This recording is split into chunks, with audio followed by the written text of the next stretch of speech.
আসসালামু আলাইকুম সবাইকে। আশা করি সবাই ভালো আছো, সুস্থ আছো, যে যেখানেই আছো। তো আজকে আমরা চলে এলাম সেকেন্ড পেপারের অধ্যায় ১ নিয়ে। অধ্যায় ১ এর নাম হচ্ছে পরিবেশ রসায়ন। তো এই অধ্যায়টা কিন্তু বরাবরের মতো ম্যাথমেটিক্স পার্ট গুলো অনেক বেশি আর কি এই অধ্যায়ে, এবং থিওরি গুলা একটু মজার, একটু অন্যরকম। এবং এই চ্যাপ্টারটার সবচেয়ে বেশি গুরুত্বপূর্ণ যে অংশটা, যেটা হচ্ছে মানে আমি স্টুডেন্ট অবস্থায় একটু কম বুঝতাম, সেটা হচ্ছে গ্রাফ গুলা। তো আজকে হচ্ছে আদর্শ গ্যাসের যে সূত্রগুলো আছে সেগুলো আমরা পড়বো, পাশাপাশি হচ্ছে গ্রাফ গুলো একটু দেখবো, পাশাপাশি বিভিন্ন ধরনের ম্যাথ সলভ করার ট্রাই করব।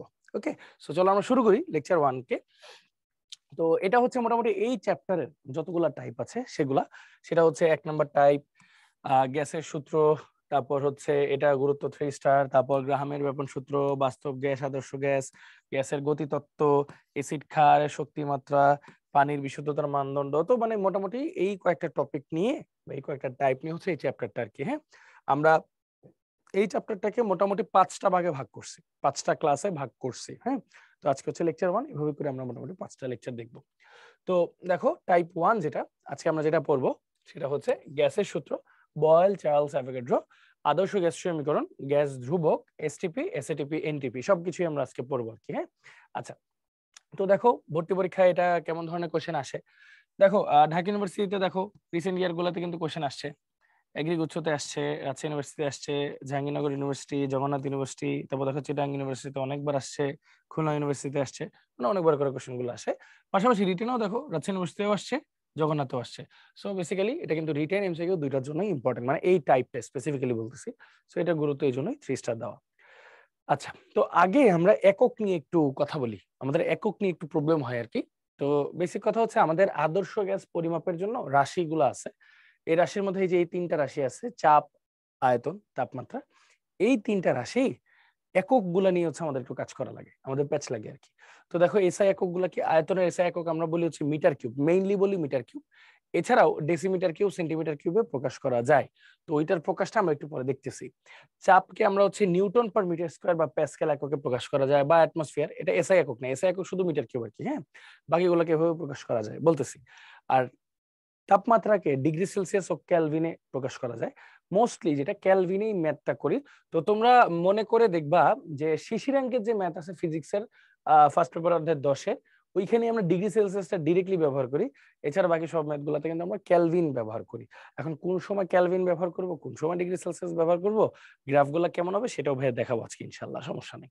আচ্ছা, তারপর দেখো বিভিন্ন এককের মধ্যে সম্পর্ক যে বিষয়গুলো আছে এগুলো খুবই গুরুত্বপূর্ণ, এটা একটু দেখতে হবে আমাদের। দেখো 1 মিটার কিউব মানে হচ্ছে 10⁶ centimetre cube, 10⁻³ decimetre cube, 10⁻³ litre. আচ্ছা, এই জিনিসটা একটু সহজভাবে যদি তোমাদেরকে বুঝাই, যে 1 মিটার কিউব ইকুয়াল টু 10⁻³ মানে 1000 লিটার। আবার 1 লিটার আর 1 ডিএম কিউব, এই জিনিসটা একই, 1 লিটার আর 1 ডিএম কিউব একই। আবার 1 millilitre equal to 1 centimetre cube বা 1 সিসি, এরকম করে বলা হয় আর কি। হ্যাঁ, তাহলে এই ইউনিটগুলো যদি একটু ফলো করো তাহলে কিন্তু মোটামুটি এই টপিকগুলো কভার হয়ে যাচ্ছে অটোমেটিক। ঠিক আছে, আচ্ছা, লিটার থেকে মিটার কিউব, মিটার কিউব থেকে লিটার, এরকম আর কি বিষয়টা। আচ্ছা, এবার চাপের ক্ষেত্রে আসি। চাপের ক্ষেত্রে খুব গুরুত্বপূর্ণ আগে হচ্ছে অ্যাটমসফিয়ার, তারপর মার্কিউরিক প্রেসার। দেখো 76 centimetre mercuric pressure, 760 millimetre mercuric pressure, আর প্যাসকেলে বা কিলো প্যাসকেলে নিলে 101.325 কিলো প্যাসকেল। ঠিক আছে, আচ্ছা, এছাড়াও ওই তো প্যাসকেলেও কনভার্ট করা যায়, টরেও কনভার্ট করা যায়, যে 760 টর ইকুয়াল টু 1 বার, মানে 1 টর হচ্ছে 1 মিলিমিটার মার্কিউরিক প্রেসারের সমান। টর হচ্ছে চাপের একটা একক। হ্যাঁ, আর পিএসআই, পিএসআইও আছে একটা ইউনিট। হ্যাঁ, তো এই যে দেখো মানে এটা বলে প্রেসার পার স্কোয়ার ইঞ্চ আর কি। হ্যাঁ, তো 15 পিএসআই এটাও আছে। এগুলো হচ্ছে বেসিক্যালি আমাদের কোথায় ইউজ করা হয় বলি, যে রড গুলো আছে না ইঞ্জিনিয়ারিং এর ক্ষেত্রে, বিল্ডিং এর বানানোর ক্ষেত্রে রড গুলো ইউজ করে, এটা ইঞ্জিনিয়ারিং ইউনিট হিসেবে কাজ করে আর কি এই ব্যাপারগুলো।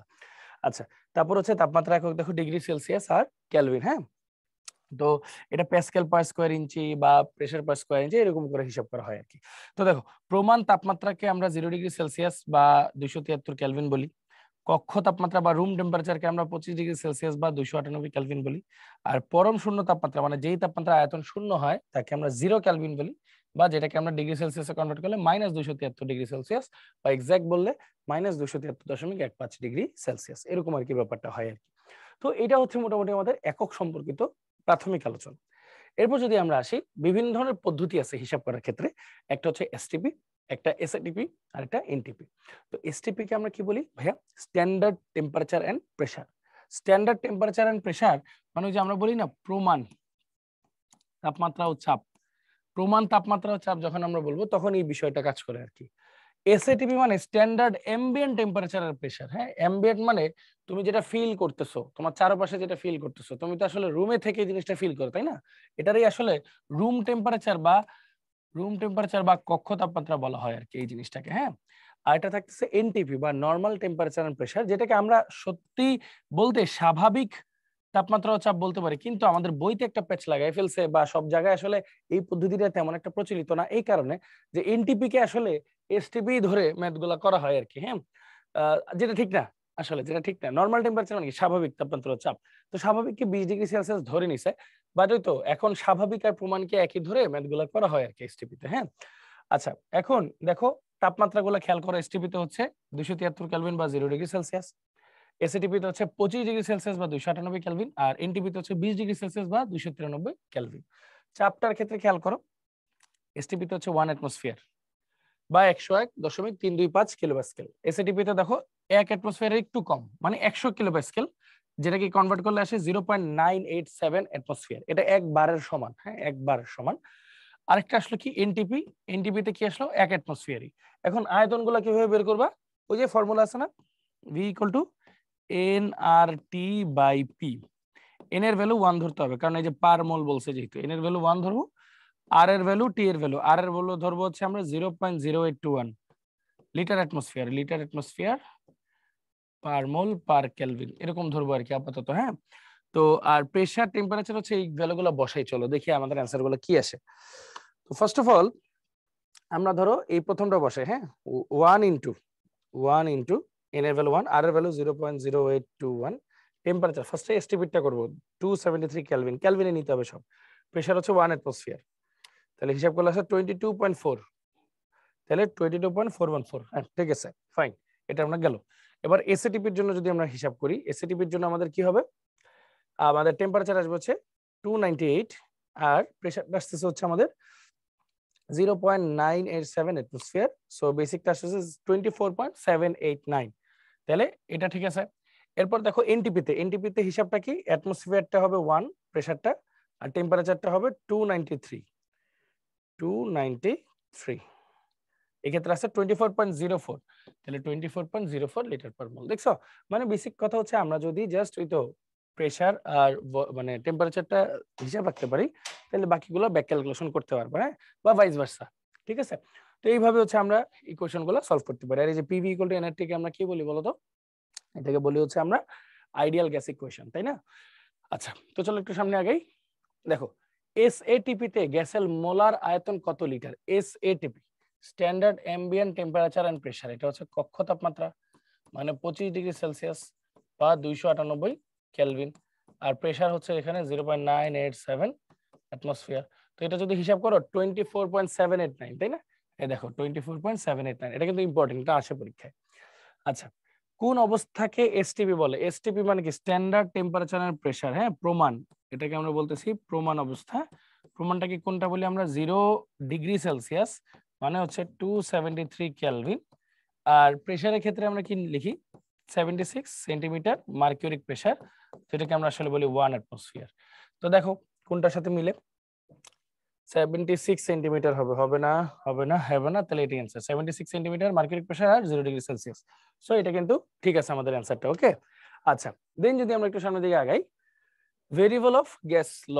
আচ্ছা, গ্যাস ল যদি আমাদের পড়তে হয়, এখানে কয়েকটা ভেরিয়েবল কাজ করে। হ্যাঁ, তো সবসময় মনে রাখবা গ্যাস ল এর ক্ষেত্রে ভেরিয়েবল হচ্ছে, মূল ভেরিয়েবল হচ্ছে তিনটি। হ্যাঁ, পি, ভি, টি, আর এনটাকে আমরা মোস্টলি কনস্ট্যান্টই ধরে কাজগুলো করি আর কি। মোস্টলি অ্যাভোগাড্রোর ইকুয়েশন বাদে মোস্টলি হচ্ছে আমরা এই তিনটাকে আসলে ভেরিয়েবল ধরে কাজগুলো করি। তো বেসিক থিং যদি আমরা একটু চিন্তা করতে চাই ভাইয়া, খেয়াল করে দেখো এখানে ভেরিয়েবল আছে কয়টা? 4টা।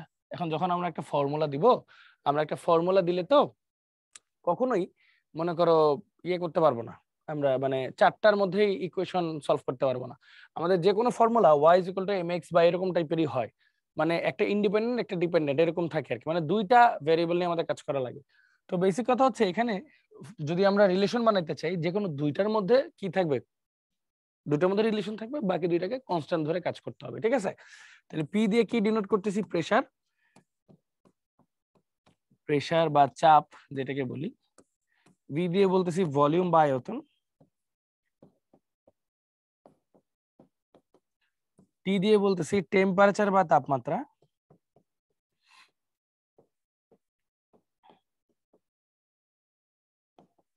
আর এন দিয়ে বলতেছি মোল সংখ্যা।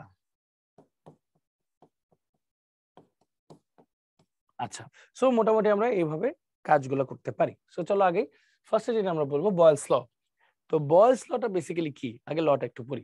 স্থির তাপমাত্রায় নির্দিষ্ট ভরের কোনো গ্যাসের আয়তন, স্থির তাপমাত্রা বলছে তার মানে টিটাকে সে ফিক্সড রাখছে।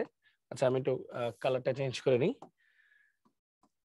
আচ্ছা, স্থির তাপমাত্রা যেহেতু বলছে টিটাকে ফিক্সড রাখছে, নির্দিষ্ট ভর, ভর নির্দিষ্ট হলে অনুসংখ্যা নির্দিষ্ট, সবই নির্দিষ্ট, মানে এনও ফিক্সড। নির্দিষ্ট ভরের কোনো গ্যাসের আয়তন ওই গ্যাসের উপর প্রযুক্ত চাপের ব্যস্তানুপাতিক, মানে আয়তন হচ্ছে ওই গ্যাসের উপর প্রযুক্ত চাপের ব্যস্তানুপাতিক। এটা হচ্ছে ফর্মুলাটা। ভাই একটু আগে কি বলছিলাম, যে যে কোনো ফর্মুলা দুইটার মধ্যে রিলেশন মেনটেন করে। আর একটা গ্যাসের, আইডিয়াল গ্যাসের মধ্যে তোমার কয়টা ফ্যাক্টর থাকে, চারটা, পি, ভি, টি, এন। এখানে ভি আর পি এর মধ্যে রিলেশন মেনটেন করা হয়েছে, সো টি আর এনটা কি থাকবে, কনস্ট্যান্ট। তো দেখো এখানে ব্যাপারটা কি হচ্ছে, V is proportional two 1/p, so এখানে হচ্ছে টি আর এন হচ্ছে কনস্ট্যান্ট, মানে ধ্রুবক আর কি। একটা ব্যাপার খেয়াল রাখো তো ভাই, মোল সংখ্যা তো আসলে সবারটাকে আমরা এক ধরে বা সম ঘন মানে সমান ভরের এগুলো ধরেই ম্যাথগুলো করি, কিন্তু বাকি তিনটাকে বলছি বেশি প্রায়োরিটি দিতে। তাহলে খেয়াল করে এখানে কিন্তু তাপমাত্রাও ধ্রুবক। তার মানে এই সমীকরণ থেকে আমরা যেসব রেখা পাবো, যেসব রেখা পাবো ওই রেখাগুলাতে কি ধ্রুবক, তাপমাত্রা ধ্রুবক। এই জন্য এগুলাকে সমষ্ণ রেখা বলা হয়। সমষ্ণ রেখা, সমতাপীয় রেখা, সমতাপীয় রেখা, এবং ইংলিশে আইসোথার্মিক লাইন। হ্যাঁ, সমষ্ণ রেখা, সমতাপীয় রেখা, আইসোথার্মিক লাইন, এগুলা বলা হয় আর কি। এটার গ্রাফের রেখাগুলাকে আর কি, সবগুলো আমরা দেখবো আস্তে আস্তে। আচ্ছা, তো ভাই যেটা বলতেছিলাম, ভি সমানুপাতিক 1/p, এখান থেকে আমরা কি লিখতে পারি, সমানুপাতিক ধ্রুবকটা যদি উঠাই একটা কে আসবে ইন্টু 1/p, এটা একটা সমানুপাতিক ধ্রুবক। তাহলে এই সমীকরণকে আমরা কিসের সাথে কম্পেয়ার করতে পারি, দেখো y is equals two mx। তাহলে এরকম একটা গ্রাফ পাওয়া উচিত আমাদের। এছাড়াও আরো কত ধরনের গ্রাফ পেতে পারি এটা আমরা একটু সামনে দেখতেছি, চলো দেখি। ফার্স্ট অফ অল যে জিনিসটা ভাইয়া মাত্র লিখলাম, হ্যাঁ, v equal to k into 1/p, এই বরাবর দিলাম y is equal two mx। এটা হচ্ছে মূল বিন্দুগামী সরলরেখার সমীকরণ, তাই না? তো চলো গ্রাফটা একটু আঁকি। y বরাবর কাকে দিয়েছি, v কে, x বরাবর কাকে দিয়েছি, 1/t কে, সরি 1/p কে, 1/p কে। তাহলে গ্রাফটা হচ্ছে মূল পয়েন্ট দিয়ে যাওয়া উচিত, তাই তো? মূল পয়েন্ট দিয়ে যাওয়া উচিত, বাট এখানে একটা কেস হবে। কেসটা তোমাদেরকে দেখাই। এটা আস্তে আস্তে করে যাওয়া উচিত, বাট আমি একটু ডট ডট দিয়ে আঁকবো। ডট ডট দিয়ে, কেন ডট ডট দিয়ে আঁকলাম, এই পয়েন্টটা, এই পার্টিকুলার পয়েন্টটায় কিন্তু v0 আর 1/p টাও 0, মানে পিটা হলো ইনফিনিট। তো বেসিক কথা হচ্ছে কোনো কিছুর ভলিউম 0 হতে পারে না। আবার কেন, মানে কোনো কিছু কি ভ্যানিশ হয়ে যায়, ভলিউম 0 মানে কি ভ্যানিশ হয়ে গেল, এটা তো হয় না। আবার প্রেসার কি ইনফিনিট হতে পারে, পারে না। তো এটা যেহেতু একটা মূল বিন্দুগামী সরলরেখার সমীকরণ, তো এই জন্য আমরা ডট ডট দিয়ে দেখাই, বাট মিলাই দেই। এটা মিলাই দেওয়া মানে কিন্তু এগুলাকে প্রমাণ করা, তো এগুলো যেহেতু হয় না এর জন্য পুরোপুরি আমরা মিলাই দেই না, এটা সাপোর্ট করি না আর কি আমরা। হ্যাঁ, আচ্ছা, তো এখানে ধরো তাপমাত্রা দিলাম আমি T2, এটার অর্থ কি জানো? এটার অর্থ হচ্ছে এই রেখার প্রতিটা বিন্দুতে তাপমাত্রা হচ্ছে T2, এই জন্য এটাকে সমষ্ণ রেখা বলে। মানে এই পরীক্ষাটা যখন করা হয়েছে তখন তাপমাত্রাকে ফিক্স ধরা হয়েছিল। এখন আমি যদি ডিফারেন্ট টেম্পারেচারে পরীক্ষাটা করি সেই ক্ষেত্রে কি হবে, গ্রাফগুলো একটু অন্যরকম হবে। ধরো দিলাম T1, ধরো দিলাম T2, প্রশ্ন বললাম মানে তিনটা ডিফারেন্ট তাপমাত্রা করা হয়েছে দেখে ডিফারেন্ট ভ্যালু পাইছি। প্রশ্ন হলো কে বড়, T1, T2 না T3, কোনটা বড়? এটা প্রমাণ করতে হলে আমাদের কি করতে হবে, শুরুতে একটা লম্ব রেখা টানতে হবে। আমরা একটা লম্ব রেখা টেনে নিই, ধরো টানলাম, মিলাই দিই, এ পয়েন্ট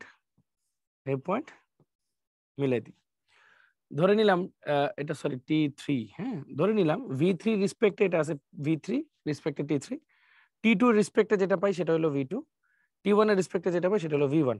দেখো y বরাবর উপরে উঠলে কি ভ্যালু বাড়তেছে না, তাহলে এইখানের তথ্য অনুযায়ী কি V3 greater than V2 greater than V1।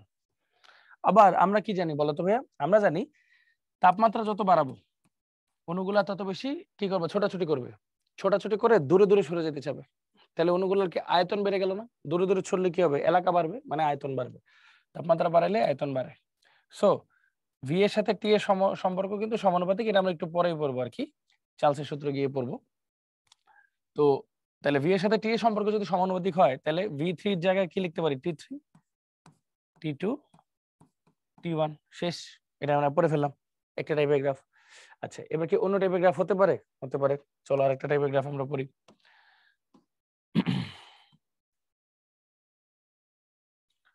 দেখো ভি সমানুপাতিক 1/p, তো তাহলে এটাকে ডিরেক্টলি এভাবে লিখি, ভি সমানুপাতিক 1/p। তো এই সম্পর্কটাকে যদি একটু অন্যভাবে লিখতে চাই, হ্যাঁ ধরো y বরাবর আমি লিখলাম v কে, x বরাবর লিখলাম আমি শুধু p কে, তাহলে v আর p এর সম্পর্কটা কেমন, v যখন বড় p তখন ছোট, তাই না?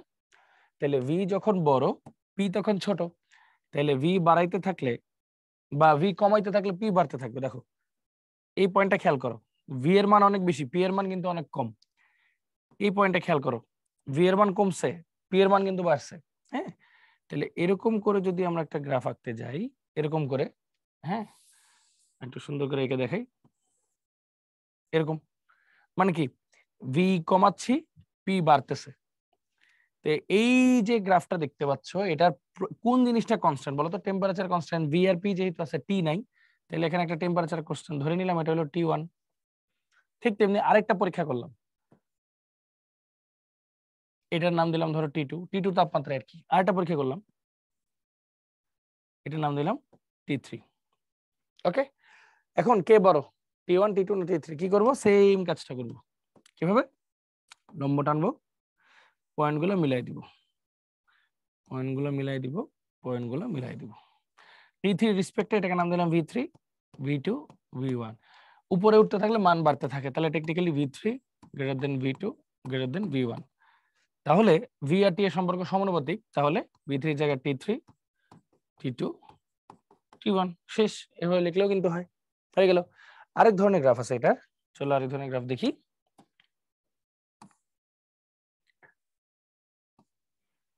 তো আরেক ধরনের গ্রাফটা হচ্ছে তোমার v equal to k into 1/p, এটা তো প্রথমেই করছিলাম, তাহলে এটাকে ঘুরে ফিরে কি লেখা যায়, pv ইকুয়াল টু k, মানে ধ্রুবক, এই আকারে কিন্তু লেখা যায়।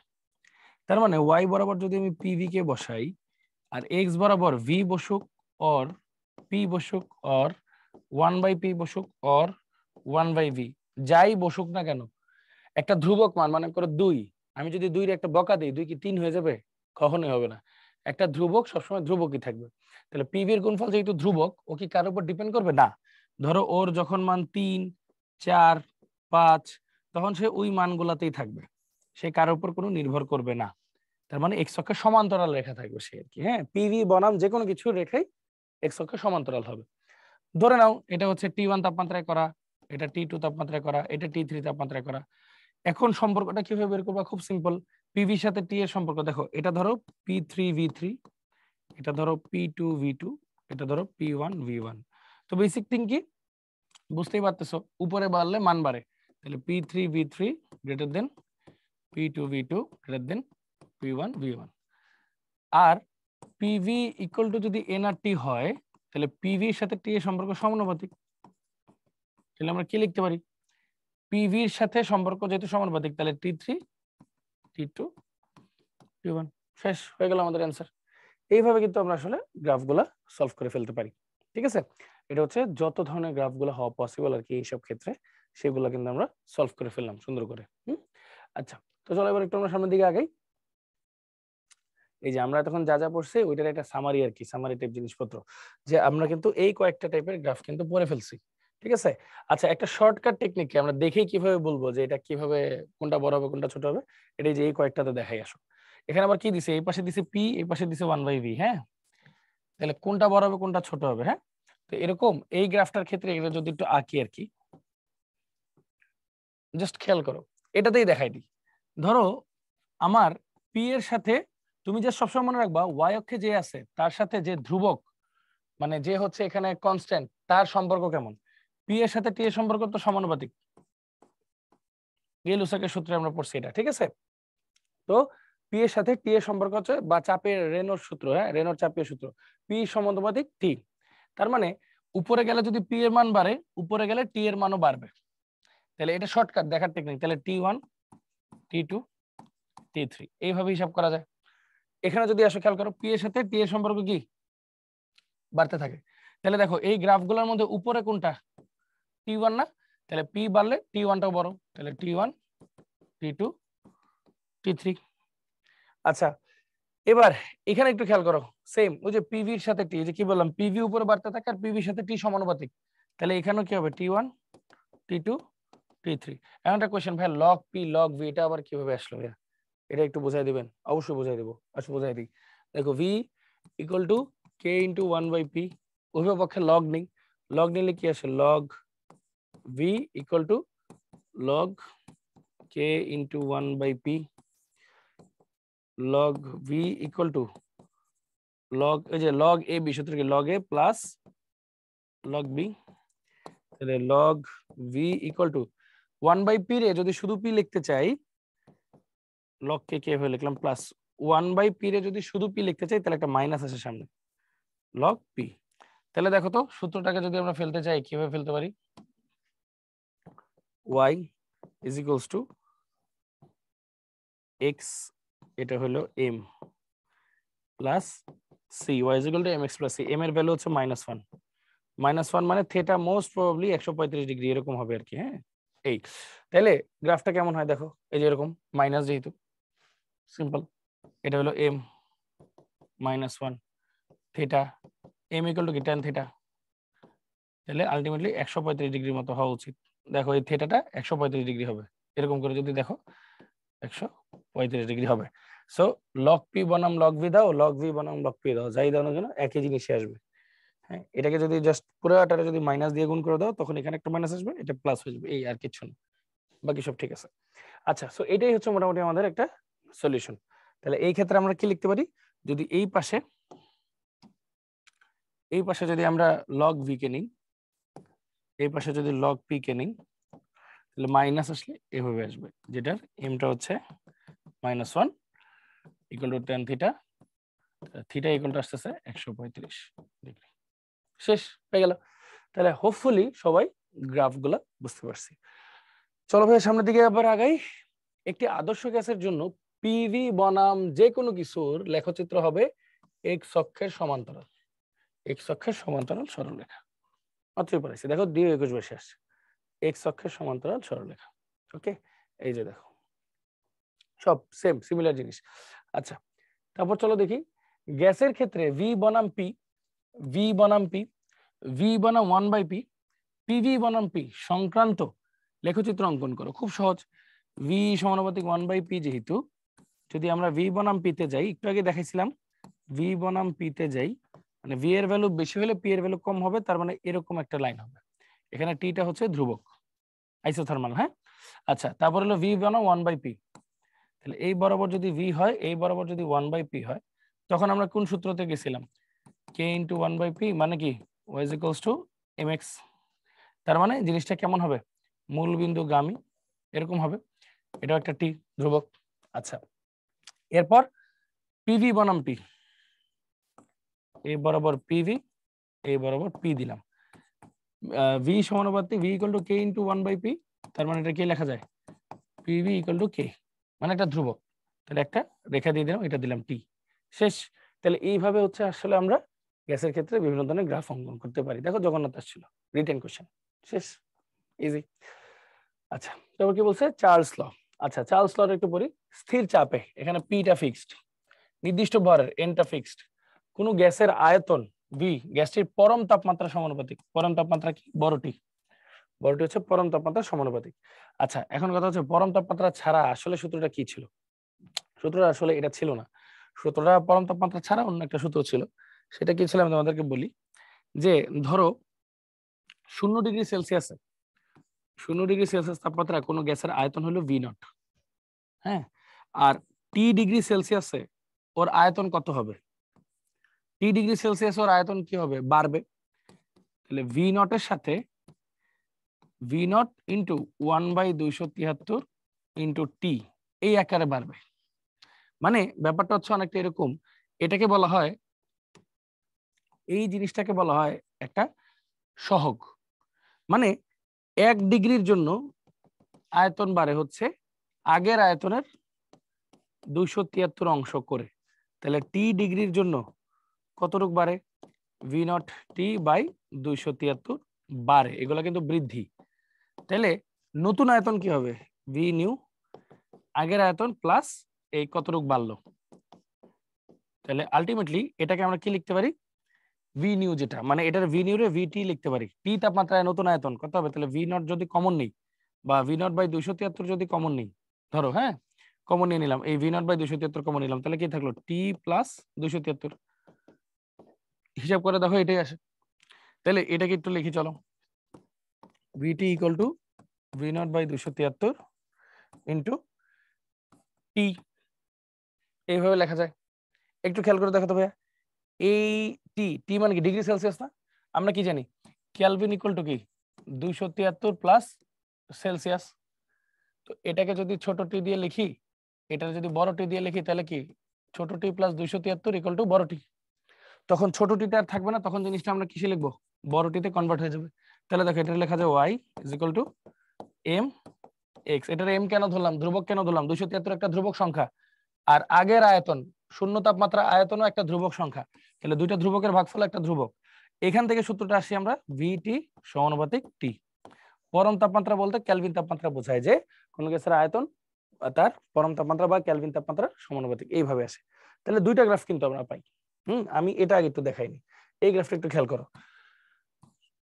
ভিটি ইকুয়াল টু V0 বাই, বা একটু ভেঙে যদি লিখি, VT equal to V0 by 273 T plus V0, এইভাবে যদি এটাকে ভেঙে লিখি, তাহলে আমার অ্যান্সার কি এসে দেখো, y is equal to M X plus C. তাহলে দেখো এই সমীকরণটা কেমন হবে? y বরাবর কি আছে? আয়তন, ডিগ্রি সেলসিয়াস। এক্স বরাবর কি আছে? টেম্পারেচার, যেটা ডিগ্রি সেলসিয়াস। এই যে টি কমা ডিগ্রি সেলসিয়াস এমনি লেখা থাকবে। তো এটার ঢালটা তো পজিটিভ, আর এটা জাস্ট ওই যে ডট ডট দিয়ে কেন লিখবো? আয়তন তো শূন্য হওয়া যাবে না, তাই না? তাহলে এটার ঢালটা আমার কি আসতেছে? V0/273 এরকম। কিন্তু এর একটা ভুল করছি ভাইয়া, বলো তো কি ভুল করছি? মূল বিন্দুগামী দিছি, কিন্তু মূল বিন্দুগামী হবে না, একটা সি আছে না? সি আছে, গুড। তাহলে এটাকে আমরা কিভাবে লিখবো চলো সেটা একটু দেখি। তখন ধরো এই যে এইটুকু অংশ সি, এইটুকু অংশ ধরো সি, তাহলে এখান থেকে শুরু হবে এম ইকুয়াল টু V0/273। এটা ছেদ অংশ আছে, তাই না? এই সিটাই তো V0 হয়ে গেল। তার মানে এই টাইপের গ্রাফ যেগুলো একটু উপর থেকে উঠানো, মানে কি এগুলো আসলে আরো পিছর থেকে আসছে, তাই না? একটু আরো আগে ছেদ করছে। তাহলে এই টাইপের যে গ্রাফগুলো আছে, এগুলো কার জন্য প্রযোজ্য? ডিগ্রি সেলসিয়াসের জন্য প্রযোজ্য। আর যদি কেলভিনে নিতাম, কেলভিনের সূত্রটা কি? VT equal to KT, KT না লিখে V0/273 ইন্টু টি।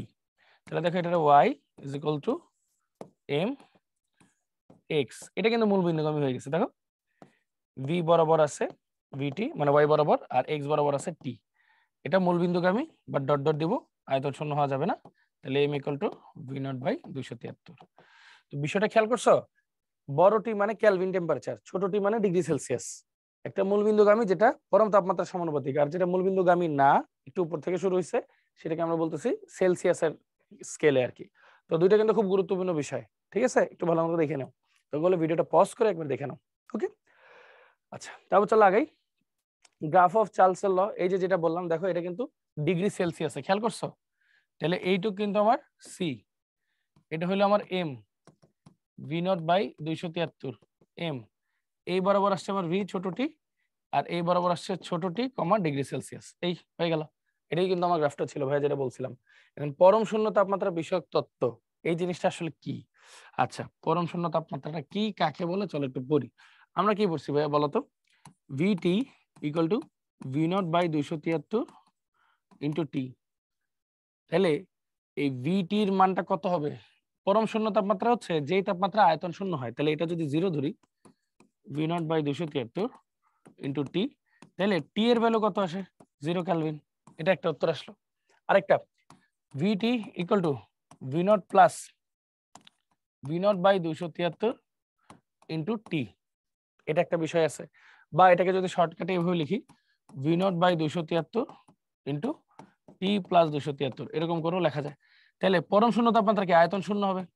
তাহলে V nought by 273 into T plus 273, তাহলে টি ইকুয়াল টু কত আসে? Minus 273 degree Celsius. তাহলে দুইটাই কিন্তু আমরা পেয়ে গেছি যে পরম শূন্য তাপমাত্রাটা আসলে কত। পরম শূন্য তাপমাত্রাটা হচ্ছে আসলে পরম শূন্য তাপমাত্রা, এ দেখো, পরম শূন্য তাপমাত্রাটা আসলে কত? 0 ডিগ্রি কেলভিন বা 0 কেলভিন, আর সেলসিয়াসে নিলে মাইনাস 273 ডিগ্রি সেলসিয়াস। প্রমাণ সহ দেখাই দিলাম। তো এটা জাস্ট কয়েকটা ব্যাপার আর কি। পরম শূন্য তাপমাত্রা প্রকৃতি চাপের উপর নির্ভরশীল নয়, কারণ শূন্য তাপমাত্রা সব শেষ হয়ে যায়। চার্লসের সূত্র মতে এর নিচে আর কোনো তাপমাত্রা হতে পারে না। এই তাপমাত্রায় গ্যাসের স্থানান্তর শূন্য হয়। এই তাপমাত্রায় পদার্থে যে শক্তি অবশিষ্ট থাকে তাকে শূন্য বিন্দু ধরে। আর এই কথাটা তো লিখলামই। তো যেই বিষয়টা আছে, বিষয়টা হচ্ছে খুব সিম্পল, যে পরম শূন্য তাপমাত্রা কখন বলতেছে? আয়তনটা 0। আয়তন 0 মানে কি? ওর মধ্যে আর কোনো শক্তি নাই, যেটা আছে ওইটাই ফিক্সড, এর চেয়ে কমা সম্ভব না। আর আয়তন শূন্য মানে কি? জিনিসটার আর অস্তিত্বই নেই। তার মানে এর চেয়ে কম তাপমাত্রা দিলে তো আর কোনো কিছুই থাকবে না। তো এটাই আর কি কয়েকটা তাৎপর্য আর কি, আর কিছুই না। আচ্ছা, তো চলো একটু সামনের দিকে আগাই। তো গ্রাফ অফ চার্লস ল, চলো চার্লস লর কয়েকটা গ্রাফ পড়ি। সূত্র কি বলছে? ভি সমানুপাতিক টি। তাহলে এখানে কে কে নাই, এখানে কিন্তু পি আর এন দুইটাই ধ্রুবক। তো এনটাকে তো আমরা দুধবাদ ধরি, তাহলে বাকি থাকলো কি? পি। পি এর রেসপেক্টে আমরা এটাকে বলি সমচাপীয় রেখা বা আইসোবারিক লাইন। সমচাপীয় রেখা বা আইসোবারিক লাইন। ওকে, আচ্ছা। তাহলে এই জিনিসটা সুন্দর করে তাহলে একটু বোঝানোর ট্রাই করি। চলো ফার্স্টে ভি সমানুপাতিক টিটাই পড়ি।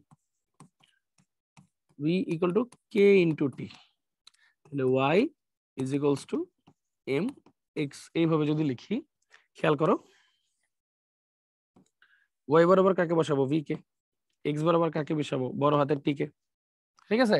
তাহলে জিনিসটাকে যদি সিম্পলিফাই করতে যাই, এই যে same Y equal to M X, মূল বিন্দুগামী, কিন্তু ওই যে ভি যেহেতু শূন্য হওয়া ঝামেলা, এজন্য ডট ডট দিয়ে একটা আয়তন আঁকলাম। ধরো এটার ভ্যালু নাম দিলাম কি? পি, যেহেতু ধ্রুবক তাহলে এটার নাম দিলাম ধরো পি2। মানে এই প্রত্যেকটা পয়েন্ট ভ্যালু পাইছি কখন? যখন প্রেসারটাকে আমি কনস্ট্যান্ট ধরে রাখছি। এখন ধরো আমি আরেকটা প্রেসারে কাজ করলাম, তখন এটা হলো পি1।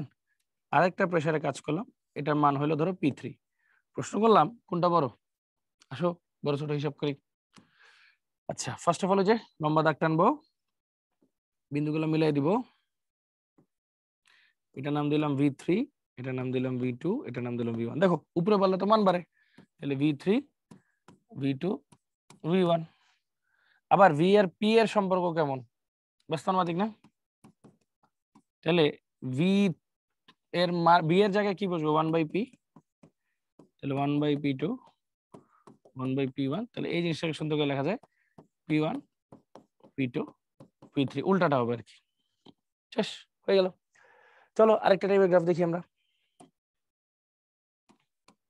তাহলে এটা তো V equal to K into T, তো এটার কি লেখা যায়? V by T equal to K, মানে একটা ধ্রুবক। তো আলটিমেটলি কি লেখা যায়? এই বরাবর নিলাম ভি বাই টি, আর এই বরাবর ধরো নিলাম ভি নিলাম, অর টি নিলাম, অর পি ভি, যা ইচ্ছা নাও, কোনো সমস্যা নাই। বা 1/ভি নিলাম, অর 1/টি নিলাম, যা ইচ্ছা নাও। একটা ধ্রুবক সংখ্যার এগেনস্টে কিছু নিলে কোনো সমস্যা হয় না। তো আলটিমেটলি এখানে তিনটা ধরো রেখা আঁকলাম। টেকনিক্যালি যদিও 0 করা উচিত না, তারপরে জাস্ট একটু দেখাচ্ছি যে ধরো এটার নাম দিলাম আমি পি3, এটার নাম দিলাম পি2, এটার নাম দিলাম পি1, আগের মতোই। কনস্ট্যান্ট আইসোবারিক লাইন বা সমচাপীয় রেখা। তো পি এর জন্য যে পি3 এর জন্য পেলাম V3, সরি একটা মিনিট,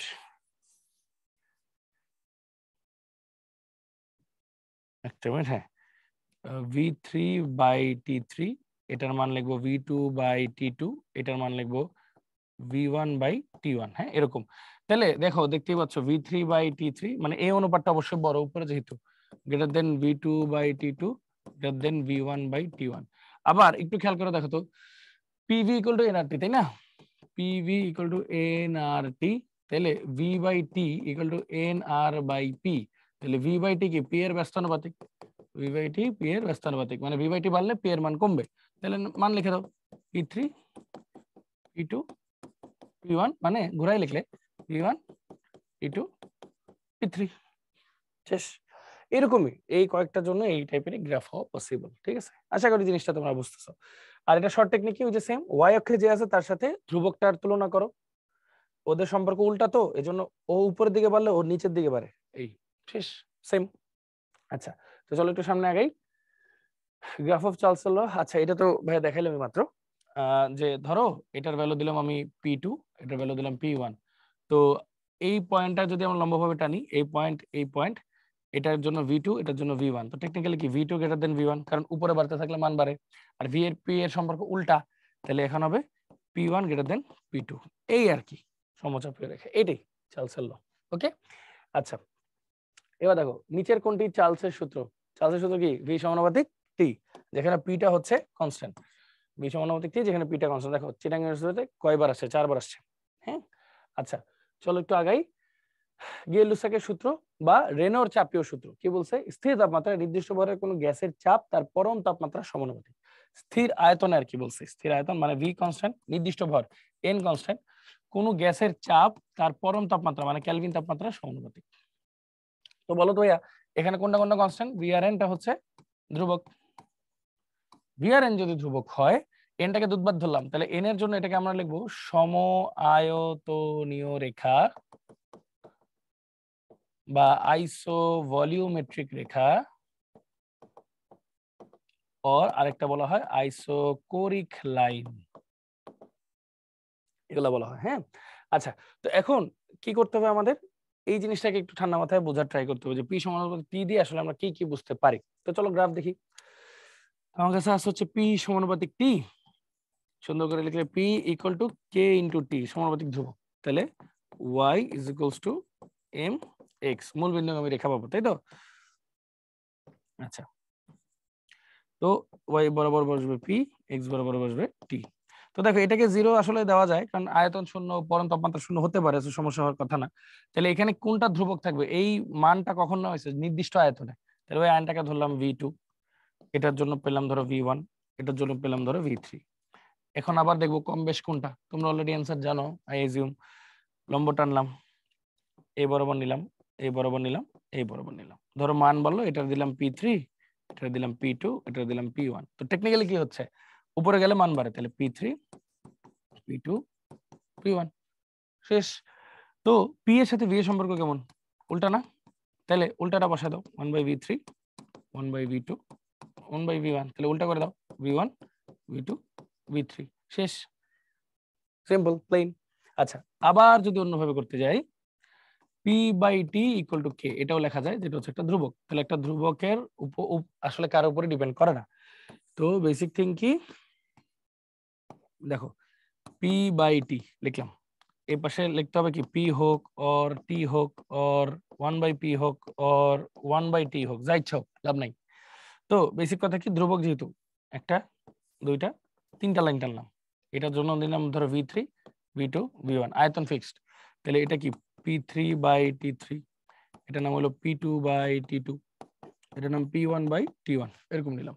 তো এই ক্ষেত্রেও সেম, দেখো বুঝতে পারতেছো উপরে গেলে মান বাড়ে, তাহলে P3/T3 greater than P2/T2 greater than P1/T1। এখন আবার আমরা কি জানি, PV = nRT, তাহলে P/T = কি লেখা যায়? nR/V, তাহলে P/T এর সাথে V এর সম্পর্ক উল্টা, ব্যস্তানুপাতিক। তো আমরা কি লিখতে পারি? 1/V3 1/V2 1/V1, তাহলে উল্টাই দিলে V1 > V2 > V3। একবার বুঝলে বাকি সব একদম ইজি। হ্যাঁ, বেসিক থিং হচ্ছে অক্ষের সাথে ধ্রুবকটাকে মিলাবা, বাকিটা কাজ শেষ। দেখছো, শেষ। গেলোসাকের সূত্র বা রেনর চ্যাপিও সূত্র। ওকে, দেন কি, এই যে এটা তো আমরা দেখছি আসলে, আমি একটু নামগুলো দিয়ে দিই। এটা হলো V4, এটা V3, এটা V2, এটা V1, এখানে হলো শুধু P দিছে, এখানে হলো T দিছে। হ্যাঁ, তো বলছে কে বড়, স্বাভাবিকভাবে তো একটা পয়েন্ট আনো, এই পয়েন্ট দাও, এই পয়েন্ট দাও, এই পয়েন্ট দাও, এই পয়েন্ট দাও। হ্যাঁ, তো এটার নাম দিলাম ধরো P4, এটা P3, এটা P2, এটা P1। তো সূত্র অনুযায়ী কি P4 greater than P3 greater than P2 greater than P1, উপরে গেলে মান বাড়ে। আর P আর V এর সম্পর্ক উল্টা, তাহলে এখানে কি হবে 1/V4 greater than 1/V3 greater than 1/V2 greater than 1/V1। তো টেকনিক্যাল উল্টা যাবে, V1 গ্রেটার দেন V2, ও সরি একটু উল্টা লিখছি নাকি, হ্যাঁ একটু উল্টা লিখছি, ওয়েট একটু উল্টা লিখছি, কোন অর্থে সেটা বোঝাই। এবার P যাবে V1 এর রেসপেক্টে, এটা ধরো দিলাম P1, এটা P2, এটা P3, এটা P4। তো টেকনিক্যালি কি হবে P1, যে উপরে যেটা এটার মান বেশি, P1 P2 P3 P4। তাহলে V আর P এর সম্পর্ক উল্টা, তাহলে উল্টা বসাও 1/V1 1/V2 1/V3 1/V4। So উল্টা যাবে আবার V4 V3 V2 V1, এটাই লিখছে V4 V3 V2 V1, এটাই লিখছে। এই খুব প্লেন এন্ড সিম্পল গ্রাফ, এটা নিয়ে কোনো সমস্যা নেই, তুমি দেখলেই বোঝা যাবে অ্যান্সার গুলো কিভাবে হয়। আচ্ছা, তো দেখো গেলুসাকের যে সূত্রগুলো আছে, এটা চাইলে ওই যে আমরা আবার এটার ব্যাক ক্যালকুলেশন করে ডিগ্রি সেলসিয়াসে নিয়ে যেতে পারবো। ডিগ্রি সেলসিয়াসটাও জিনিসটা সেম, ওই আগের মতোই আর কি সিস্টেমটা, যে কিভাবে কি আসে। যেমন ধরো P0 ডিগ্রি সেলসিয়াস তাপমাত্রায় ওর আয়তন, মানে ধরো 0 ডিগ্রি সেলসিয়াস তাপমাত্রা ওর চাপ হলো P0, 0 ডিগ্রি সেলসিয়াসে ওর চাপ হলো P0, তাহলে প্রতি 1 ডিগ্রি সেলসিয়াসে ওর চাপ বৃদ্ধি পায়। হ্যাঁ, 1 ডিগ্রি সেলসিয়াস বাড়াইলে চাপ বৃদ্ধি পায় হচ্ছে P0/273 ইন্টু T ইন্টু 1 আর কি, ইন্টু 1। ওই যে 1 জন্য বাড়ে 1, তাহলে T ডিগ্রির জন্য কতটুকু বাড়বে P0/273 ইন্টু T, এত। তাহলে সুতরাং PT মানে T ডিগ্রি সেলসিয়াস তাপমাত্রা আয়তন কত হবে, এটা তো বৃদ্ধি, এটা তো বৃদ্ধি, তাহলে আয়তন কত হবে আগের আয়তন প্লাস যতটুকু বৃদ্ধি পাইছে P0/273 ইন্টু T। তাহলে এবার এটাকে যদি ওই যে ওই সমীকরণ অনুযায়ী লিখি আর কি, দেখো y is equals two mx plus c। তাহলে একটু খেয়াল করে দেখো mx প্লাস c হলে কি হয়, একটু উপর থেকে শুরু হবে না, মানে এই বরাবর যদি ডিগ্রি সেলসিয়াস বসে, এই বরাবর যদি p বসে, সেই ক্ষেত্রে গ্রাফটা কি হবে, এইটুক তো আগেই কাটা যাবে c এর জন্য, c মানে কিন্তু P0 আদি আয়তন, এখান থেকে উঠবে m ইকুয়াল টু P0/273, শেষ। এজন্যই পিছনে চলে আসছে। এটাকেই পরম তাপমাত্রায় কনভার্ট করছে কিভাবে, জাস্ট এই জিনিসটাকে একটু চিন্তা করো, PT ইকুয়াল টু P0/273 যদি কমন নেই, তাহলে আসে T প্লাস 273। তো খেয়াল করো ডিগ্রি সেলসিয়াসের সাথে 273 যোগ করলে হয় কেলভিন, এই পুরোটা একটা ধ্রুবক, তাই K ইকুয়াল টু এটা শুধু লিখবো P বড় T। তাহলে এখান থেকে সূত্রটা আসছে কি P সমানুপাতিক T। এইভাবে বাকি গ্রাফগুলো আসছে সেম, V সমানুপাতিক T যেভাবে করলাম P সমানুপাতিক T সেভাবে আসলো। তো এটা আশা করি তাহলে কোনো সমস্যা হবে না, এটা খুবই সিম্পল আগের মতোই লেকচারটা। তারপর আসি, কোন লেখচিত্রটি স্থির চাপে চার্লসের সূত্রের সাথে সঙ্গতিপূর্ণ। স্থির চাপে, স্থির চাপে, চাপ স্থির। আচ্ছা, চার্লসের সূত্র, চার্লসের সূত্র কি, চার্লসের সূত্র হচ্ছে V সমানুপাতিক T। আচ্ছা, এবার একটু খেয়াল করো আমরা কি পড়ছিলাম, যদি এরকম হয় V, এখানে যদি T থাকে কেলভিন তাপমাত্রা যেটা আর কি, তখন হয় V সমানুপাতিক T, এই যে এরকম হবে। যদি এরকম হইতো এই পাশে V থাকে এই পাশে T থাকে ডিগ্রি সেলসিয়াস আকারে আর কি, তখন কি একটা M আসে তাই না, এটুক বরাবর C কেটে যায়, সিটা হলো V0 পড়ছিলাম আমরা তাই না, এই বরাবর যায়। তো একটু খেয়াল করো এখানে বলছে চার্লসের সূত্র নরমালি জাস্ট তুমি দেখে বুঝবা, দেখো V এর একক লিটার, T এর একক কেলভিন, তো কেলভিন তাপমাত্রা হলে এরকম মূল বিন্দুগামী হবে। আর এটা কখন হবে বলতো, যখন কেলভিনটা না থাকে ডিগ্রি সেলসিয়াস হইতো, তাহলে এটা ঠিক থাকতো, আর বাকি দুইটা তো কোনোভাবেই হবে না। ওকে, সো আমার অ্যান্সার কিন্তু এ, দেখো ডিওতে আসছিল 14-15 সালে, হ্যাঁ খুবই গুরুত্বপূর্ণ। আচ্ছা, এরপর আসো অ্যাভোগাড্রোর সূত্র। অ্যাভোগাড্রোর সূত্র আসলে কি খুবই সহজ, V সমানুপাতিক N, কে কে নাই, P আর T নাই, স্থির তাপমাত্রা ও চাপে নির্দিষ্ট ভরের সকল গ্যাসে সমান সংখ্যক অণু থাকে, বা স্থির তাপমাত্রা ও চাপে নির্দিষ্ট ভরের কোন গ্যাসের আয়তন তার মূল সংখ্যার সমানুপাতিক। যেমনি ইচ্ছা বলো, কোনো সমস্যা নেই। তাহলে পি আর টিটা এখানে ধ্রুবক, তার মানে টি এর জন্য আমরা এদেরকে কি বলতে পারি? আইসোথার্মিক লাইন বলতে পারি, বা আইসোথার্মাল লাইনও বলতে পারি, বা সমষ্ণ রেখা বলতে পারি, সমতাপীয় রেখা বলতে পারি। এগুলো যেহেতু ধ্রুবক আর কি। আর পি এর জন্য কি কি লিখতে পারি? আইসোবারিক লাইন বা সমচাপীয় রেখা, ঠিক আছে, এরকম করে বলতে পারি। আচ্ছা, তো এইটার ক্ষেত্রে আমরা যদি একটু ভাঙতে যাই, তাহলে এটা কি হবে? V equal to K into এর। তাহলে এটাকেও আমরা চাইলে আসলে কি করতে পারি? বিভিন্ন ধরনের গ্রাফে কনভার্ট করতে পারি। তো চলো গ্রাফে কনভার্ট করি। ভি সমানুপাতিক এন আছে, তাহলে V equal to K into N, তার মানে Y is equals to M X. তাহলে দেখো, যেহেতু ভি আছে, আয়তন তো শূন্য করা যাবে না, তাহলে ডট ডট দিতে হবে আর কি। হ্যাঁ, এন, তাহলে আয়তন যেহেতু শূন্য করা যাবে না, এই এখানে তাহলে টিও আছে, ধরো টিটাও ফিক্সড, প্রেসারটাও ফিক্সড, এরকম নাম দিলাম। টি তাপমাত্রা, পি প্রেসার। ধরো আমি যদি ডিফারেন্ট একটা এক্সপেরিমেন্ট করি, টি ওয়ান তাপমাত্রা আর পি ওয়ান প্রেসার, তাহলে আলাদা গ্রাফ পাবো। আমি যদি ডিফারেন্ট টেম্পারেচার প্রেসারে আরেকবার করি, তাহলে আলাদা তাপমাত্রা আলাদা গ্রাফ পাবো। শেষ। এখন কি করব? সুন্দর মতো এটা দাগ টানি, মিলাই দিই রেখাগুলো। তাহলে এটার জন্য পাইলাম ধরো V3, এটার জন্য পাইলাম ধরো V2, এটার জন্য পাইলাম ধরো V1। তাহলে টেকনিক্যালি উপরে বাড়লে তো মান বাড়ে, তাহলে V3 greater than V2 greater than V1। তাহলে V এর সাথে T এর সম্পর্ক সমানুপাতিক, P এর সম্পর্ক ব্যস্তানুপাতিক। তো এটার ক্ষেত্রে হবে T3 greater than T2 greater than T1, P এর ক্ষেত্রে হবে 1/P3 greater than 1/P2 greater than 1/P1। So technically P1 greater than P2 greater than P3। As usual যা জানো তাই লিখবা, কোনো কিছু বানায় লেখার কোনো দরকার নাই। শেষ, সিম্পল। এটাকে যদি একটু ঘুরাইতে যাই, তখন কি হবে? চলো একটু ঘুরাই। V/N ইকুয়াল টু কে হবে তখন ধ্রুবক। এই ক্ষেত্রে তো গ্রাফ বুঝতেই পারতেছো কি হবে। V/N এই বরাবর দিলাম হচ্ছে ধরো V or N or 1/V or 1/N, এরকম করে কনভার্ট করে নিলাম আর কি। সো বেসিক্যালি হচ্ছে কি ধ্রুবক। তাহলে এটার নাম দিলাম T3, P3, T2, P2, T1, P1। তো দেখো এটা রেসপেক্টে এটাকে দিলাম V3/N3, V2/N2, V1/N1। তো টেকনিক্যালি কি, যেটা উপরে সেটা বড়, V3/N3 greater than V2/N2 greater than V1/N1। আবার PV ইকুয়াল টু NRT যেহেতু, তাহলে V/N কে আমরা কি লিখে দিই? RT/P। তাহলে P এর সাথে রিলেশনটা কি? উল্টা। তাহলে 1/P3 greater than 1/P2 greater than 1/P1। So কি লেখা যায়? P1 greater than P2 greater than P3। আবার এর সাথে T এর ইয়াটা কি, সম্পর্কটা কি? সমানুপাতিক। তাহলে লেখা যায় T3 greater than T2 greater than T1। দেখছো, দুইটা মেইন জিনিস কিন্তু তোমরা পেয়ে গেছো। খুব সিম্পল, অত কঠিন কিন্তু কিছু না। আর সহজ কথা কি বলছিলাম, y এর সাথে ধ্রুবকটা মিলাবা। V যেহেতু আছে, V এর সাথে P এর সম্পর্ক উল্টা, তাহলে V বাড়লে P কমবে। তাহলে P1 greater than P2 greater than P3 শেষ। আর V এর সাথে T সমানুপাতিক, তাহলে V3 বড় হলে T3 বড় হবে। শেষ হয়ে গেল। তাহলে মোটামুটি কিন্তু আমাদের সব ধরনের গ্রাফ আমরা পড়ে ফেললাম। আশা করি গ্রাফ রিলেটেড আর কারো কোনো সমস্যা কখনোই হবে না ইনশাআল্লাহ। ঠিক আছে, ওকে। অ্যাভোগাড্রোর সূত্র কোনটি? V সমানুপাতিক N। এই যে V সমানুপাতিক N মাত্র আমরা বললাম, P আর T স্থির। আচ্ছা, এইবার দেখো আমরা একটা সামারি পড়তেছি, এটা হ্যাঁ সামারি।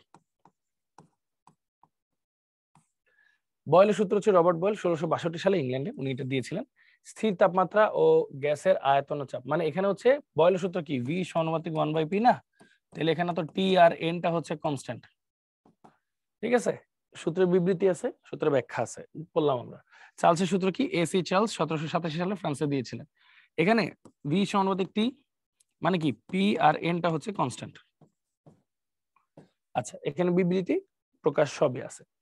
চাপের সূত্র বা গেলুসাকের সূত্র বা চাপের রেনোর চাপীয় সূত্র, রেনোর চাপীয় সূত্র। হ্যাঁ, এটা দেখো গেলুসাক 1802 সালে ফ্রান্সে, আর রেনো মনে হয় সম্ভবত 1808 সালে দিছিলেন। হ্যাঁ, সম্ভবত 1808 সালে, মোস্ট প্রবাবলি। হ্যাঁ, মোস্ট প্রবাবলি একটু লিখে দেই। আচ্ছা, মোস্ট প্রবাবলি 1808 সালে দিছিলেন, হ্যাঁ মোস্ট প্রবাবলি। তো এটাতে কি ছিল, পি সমানুপাতিক টি ছিল, মানে কি কি নাই, ভি আর এন হচ্ছে কনস্ট্যান্ট। এটারও বিবৃত রাফ হিসাবটা আছে, সমস্যা নাই। আর অ্যাভোগাড্রোর সূত্র দেখো 1811 সালে ইতালিতে অ্যাভোগাড্রো দিয়েছিলেন, এবং এটাতে কি হচ্ছে ভি সমানুপাতিক এন, মানে এখানে কে কে নাই, পি আর টি নাই, তাহলে পি আর টিটা হচ্ছে কনস্ট্যান্ট। ঠিক আছে, এটার বিবৃতি সামারি দেওয়া আছে। সো আলটিমেটলি এগুলার গ্রাফ কেমন হবে বা এগুলার কোনটা কি কিভাবে করতে হয় সবগুলো আশা করি আমরা ইনশাল্লাহ দেখে ফেলছি। চলো এবার প্র্যাকটিসে চলে আসি। কনসেপ্ট অফ আইডিয়াল গ্যাস, আগে কনসেপ্ট অফ আইডিয়াল গ্যাস গুলো একটু ডেভেলপ করে, যে আদর্শ গ্যাস সমীকরণগুলো আমরা ডেভেলপ করে গ্যাস ধ্রুবক থেকে শুরু করে দেন হচ্ছে বাকিটা করে ফেলবো ইনশাল্লাহ।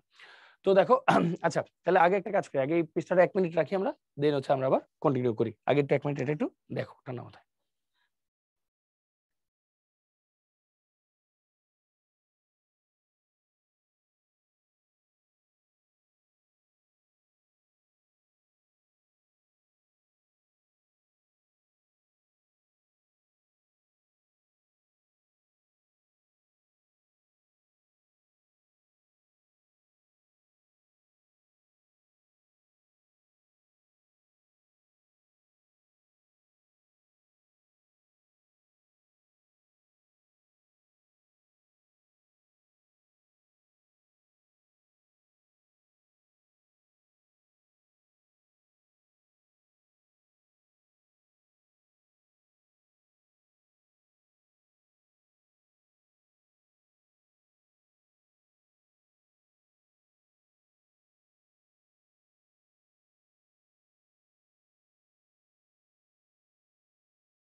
ওকে, তো আমরা এটা মোটামুটি দেখলাম। এবার চলো আমরা একটু সামনের দিকে আগে যাই। Concept of ideal gas, ideal গ্যাসের কনসেপ্টটা কি? আইডিয়াল গ্যাসটা হচ্ছে এই সবগুলা বিষয়গুলো আর কি একসাথে থাকে আর কি। তো আইডিয়াল গ্যাসটা আসলে কি? আইডিয়াল গ্যাস হচ্ছে ওই যে আদর্শ, যেটাকে বলি আমরা আদর্শ গ্যাস। আদর্শ গ্যাস কি? আদর্শ গ্যাস হচ্ছে যেসব গ্যাস হচ্ছে আকর্ষণ বিকর্ষণ সহজে করে না, অনেক ভালো ভদ্র। অনেক ভালো ভদ্র বলতে বোঝায় যাদের আয়তন অত্যন্ত নগণ্য, মানে সহজে ব্যবহার করা যাবে, সব কিছু করে ফেলা যাবে এদের দিয়ে, এরকম আর কি ব্যাপারগুলো আর কি। হ্যাঁ, মানে যাদের আকর্ষণ বিকর্ষণ একদমই নাই নিজেদের মধ্যে, আর যাদের মানে আয়তন অত্যন্ত নগণ্য, কণাগুলোর আয়তন অত্যন্ত নগণ্য, এই আর কি। এই দুইটা মেইন থিম থাকে। তো বেসিক কথা হচ্ছে কনসেপ্ট অফ আইডিয়াল গ্যাসটা আসলে ডেভেলপ হয় এই সূত্রগুলোকে সামারাইজ করে আর কি। হ্যাঁ, আদর্শ গ্যাসের সমীকরণকে যদি আমরা বলি আর কি। তো এই ক্ষেত্রে আসে কি, দেখো ভি সমানুপাতিক টি, আরটা হচ্ছে ভি সমানুপাতিক 1/p, আরটা হচ্ছে পি সমানুপাতিক টি, আরটা হলো ভি সমানুপাতিক এন। আমরা যদি মোটামুটি এই তিনটা সূত্রকে একসাথে করি সেক্ষেত্রে কি হয়, দেখো ভি সমানুপাতিক টি ইন্টু 1/p ইন্টু এন, এভাবে লেখা যায়। তাহলে ভি ইকুয়াল টু একটা ধ্রুবক নিলাম K into T into 1/p into N. তাহলে দেখো এটা লেখা যায় P V equal to N K T. তো এক মোল পরিমাণ যদি আমরা গ্যাস নিই, এক মোল পরিমাণ যদি যে কোনো গ্যাসই নেই, ওই গ্যাসের জন্য এই ধ্রুবকের মান নির্দিষ্ট থাকে। এই ধ্রুবকের মান সবসময় ফিক্স থাকে এক মোল পরিমাণ গ্যাসের জন্য, তখন এটাকে আমরা আর দিয়ে প্রকাশ করি। এই আর কে বলা হয় সার্বজনীন গ্যাস ধ্রুবক। এটা সবার জন্য প্রযোজ্য, সার্বজনীন গ্যাস ধ্রুবক, এটা হচ্ছে সবার জন্য প্রযোজ্য। তো এরপর এই ভ্যালুটা চলে আসে পিভি ইকুয়াল টু সার্বজনীন গ্যাস ধ্রুবক। হ্যাঁ, এটাকে আমরা বলি সার্বজনীন গ্যাস ধ্রুবক। তো আমরা এটাকে বলি PV equal to N R টি। ঠিক আছে, এইভাবে হচ্ছে আমরা জিনিসগুলো ডেভেলপ করি। তাহলে আর কি আসতেছে ভাই, আমার আর এর ভ্যালু আসতেছে হচ্ছে পিভি বাই এনটি, এইভাবে, যেখানে এন এর ভ্যালু 1 ধরে বাকি কাজগুলো করে আমরা করে ফেলতে পারি।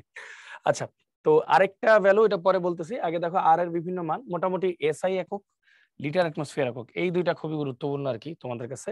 তো যদি আমরা অ্যাকচুয়াল হিসাব করি যে আর এর ভ্যালু কি বলছি ভাইয়া, পিভি বাই এনটি আর কি। হ্যাঁ, তো পি এর ভ্যালু যদি যে এসআই এককে নাও, এসআই এককে নিলে তোমার নিতে হবে হচ্ছে প্যাসকেলে। প্যাসকেলে যদি নাও 101,325 প্যাসকেল, আর আয়তন হচ্ছে 1 মিটার কিউব। হ্যাঁ, 1 মিটার কিউব। আর টেম্পারেচার হচ্ছে তোমার যদি এসআই এককে নাও 273, আর মোল তো 1। তো যদি এটা ভাগ করো দেখো কত আসে, 101,325 ডিভাইড বাই 273 আসে। দেখো আরেকটা জিনিস, একটু মিনিট,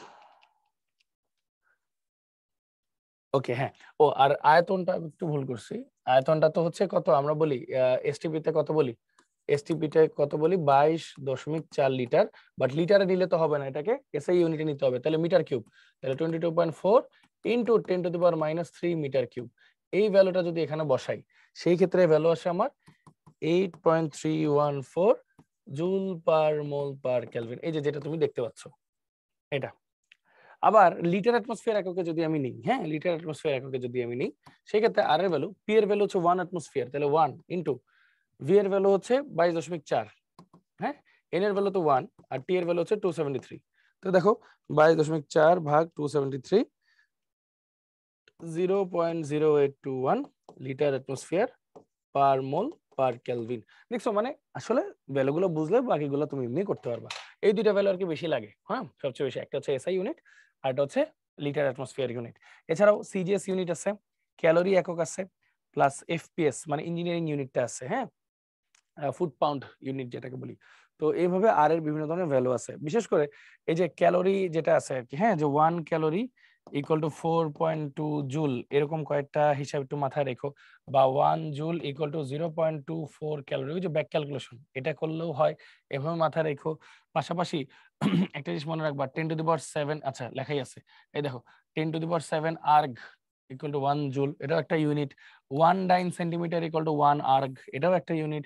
তো এইগুলো দিয়ে মাঝে মাঝে না অবজেক্টিভে কনফিউজ করার জন্য দিতে পারে। তো এই ব্যাপারগুলো একটু মাথায় রেখো। বাট যেটা সবচেয়ে বেশি দরকার, আর এর মাত্রাটা মাথায় রেখো। মাত্রাটা কি দেখো, আর এর মাত্রা হচ্ছে কাজ বা শক্তি, মানে কি joule per mole per kelvin. এই জিনিসটা একটু মাথায় রেখো, তাইলেই বাকি সব ইনশাল্লাহ পেরে ফেলবা, কোনো ঝামেলা হওয়ার কথা না। ঠিক আছে, তাহলে এটা হচ্ছে আর এর বিভিন্ন মান। তোমরা চাইলে ভিডিওটা পজ করে এটা একটু দেখে নিতে পারো। আচ্ছা, দেন যদি আমরা আগাই, দেখো এসআই এককে আর এর মান কোনটি? এসআই একক মানে কি? এসআই একক মানে চাপের একক হচ্ছে 101,325 প্যাসকেল, আয়তন হচ্ছে 22.4 ইন্টু 10⁻³ মিটার কিউব।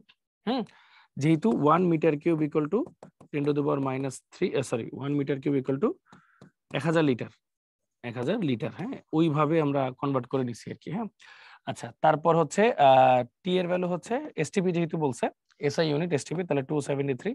এগুলো যদি হিসাব করি সেক্ষেত্রে আর এর ভ্যালু আসবে, আর এন এর ভ্যালু 1 এক মোলের জন্য যেহেতু, তাহলে পিভি বাই এনটি করলে আমাদের আসবে 8.314 joule per mole per kelvin.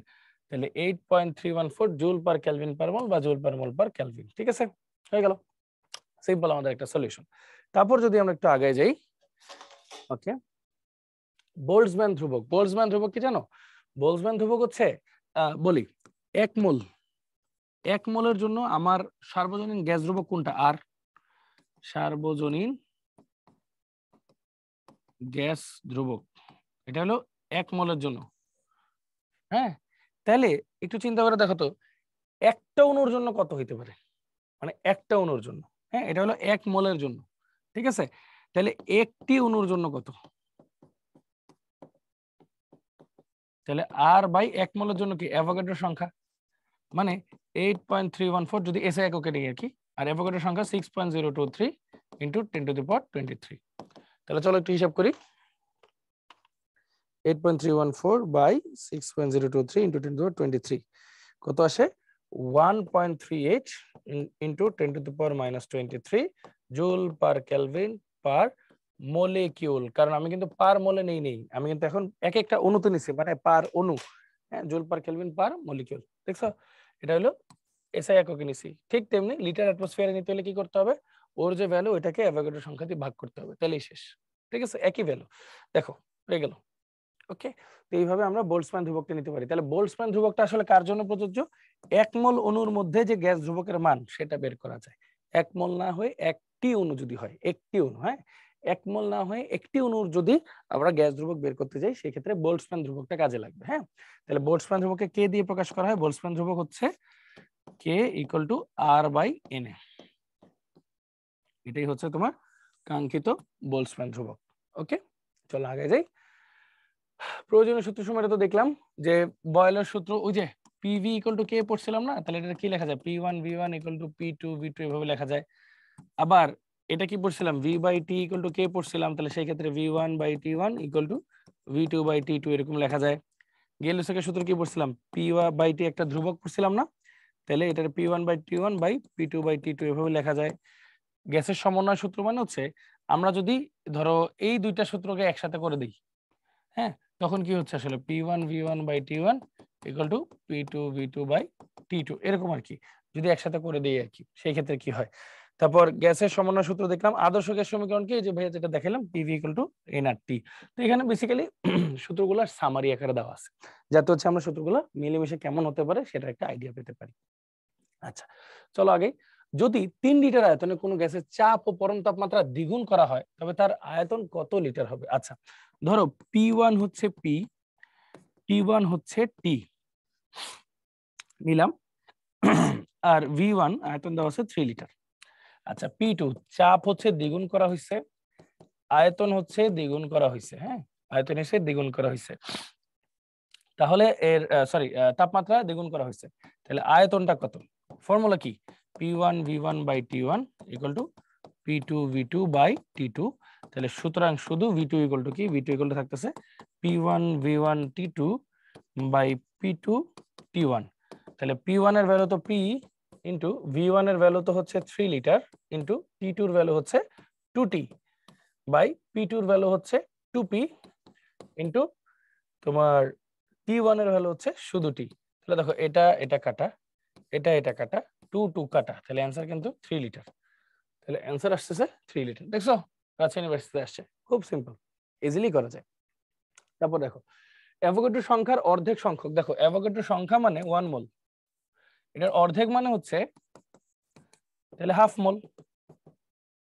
আচ্ছা, হাফ মোল কার্বন ডাই অক্সাইড অণুর ক্ষেত্রে আদর্শ গ্যাস সমীকরণ, তাহলে PV equal to nRT, n এর ভ্যালু হচ্ছে হাফ, তাহলে PV equal to half RT, তাহলে 2PV ইকুয়াল টু RT।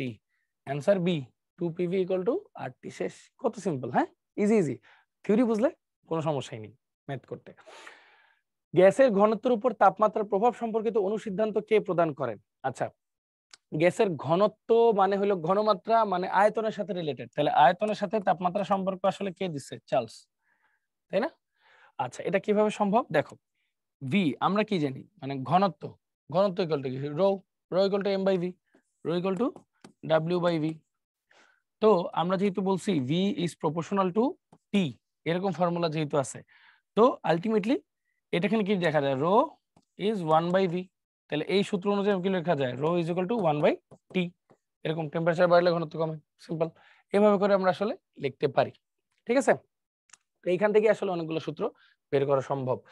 আচ্ছা, তো এটা আমরা মোটামুটি দেখলাম। ঠিক আছে, রো লেখে অনেক জায়গায় ডি লেখে, ডি ডেনসিটি, হ্যাঁ, রো এর সমানুপাতিক মানে ব্যস্তানুপাতিক, টি এর ব্যস্তানুপাতিক। এই সূত্রগুলো আসলে ওই ভি সমানুপাতিক 1/t থেকেই আসলে কনসিডার করা হয়, যেটা হচ্ছে চার্লসের সূত্র।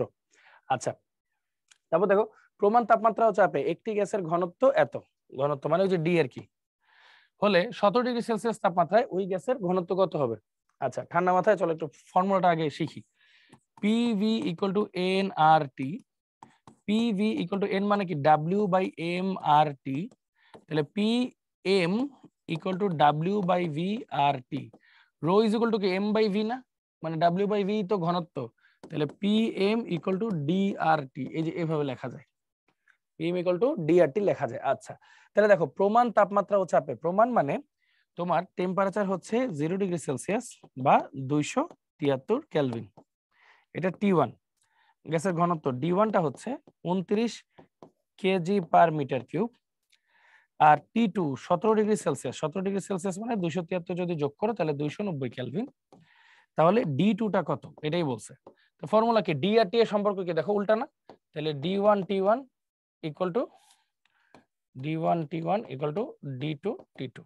তাহলে বেসিক্যালি কি আসতেছে, D2 কি আসতেছে D1T1 বাই T2। তাহলে আসো ভ্যালুগুলো বসাই। D1 এর ভ্যালু কত আসছিল 29 ইন্টু T1 এর ভ্যালু কত 273, আর D2 এর ভ্যালুটা কত ভাইয়া 290।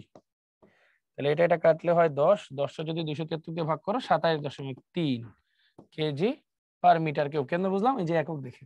তাহলে আমার অ্যান্সার কি আসলো 27.3 কেজি পার মিটার কিউব। দেখো এ ক্যালকুলেটর কিন্তু লাগে নাই, একদম ইজি সিম্পল। বায়ুমণ্ডলীয় চাপে 100 ml গ্যাসের উপর কত চাপ বৃদ্ধি করলে এর আয়তন 76 ml হবে। আচ্ছা, বায়ুমণ্ডলীয় চাপে মানে 1 অ্যাটমসফিয়ার 100 ml গ্যাসের উপর, তাহলে দেখো P1 1 অ্যাটমসফিয়ার, V1 100 ml।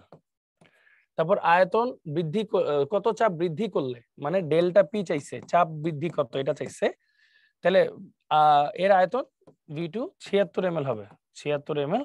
তাহলে P2 টা কত এটাকে বের করি, তাহলে P1 V1 equal to P2 V2। তাহলে সুতরাং P2 ইকুয়াল টু কি, P1 কত 1 ইন্টু V1 কত 100 বাই V2, V2 টা কত 76, এটা আসে। আচ্ছা, P2 equal to P1 V1 by V2। আচ্ছা, তাহলে আমার কত আসতেছে 100/76, এটা আসতেছে সিম্পল।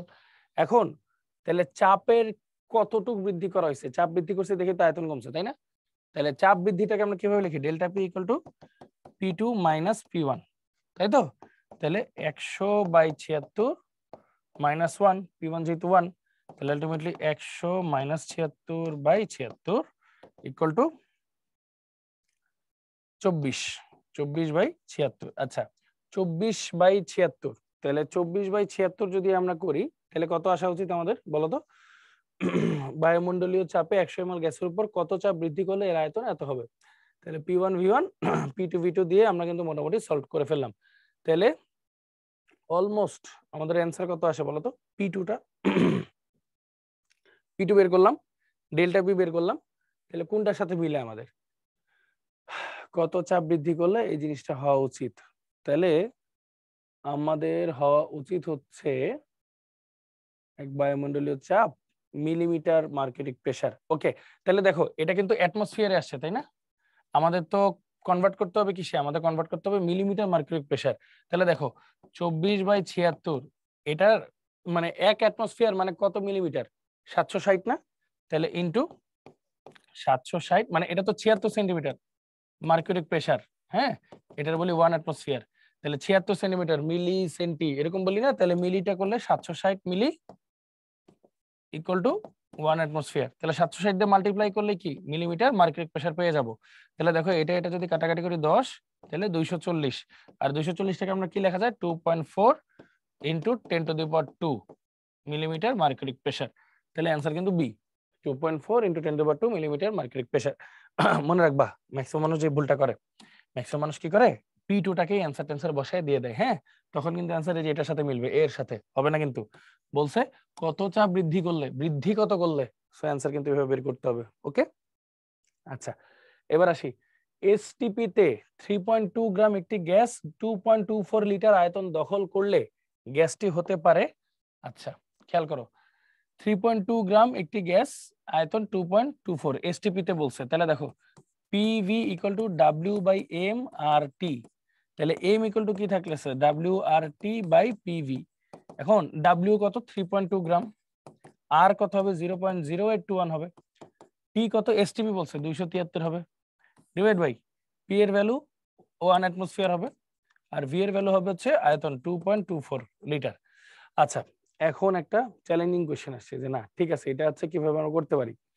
তো এইটার ভ্যালু যদি আমাদের বের করতে হয়, কাছাকাছি যদি একটা ভ্যালু বের করতে হয়, সেক্ষেত্রে আমরা কি করব, চলো একটু হিসাব করি।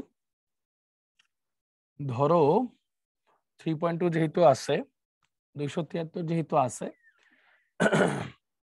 W দেওয়া আছে, PV ভাগ করলাম WRT/PV, তাইলে আচ্ছা ওই সময় ক্যালকুলেটর ছিল, সরি ভুলে গেছিলাম, ওই সময় যেহেতু ক্যালকুলেটর ছিল তাহলে এটার হিসাবটা একটু করে ফেলি। 3.2 ইন্টু 0.0821 ইন্টু 273 ভাগ হচ্ছে 2.24, তাহলে আমার অ্যান্সার আসতেছে হচ্ছে 32।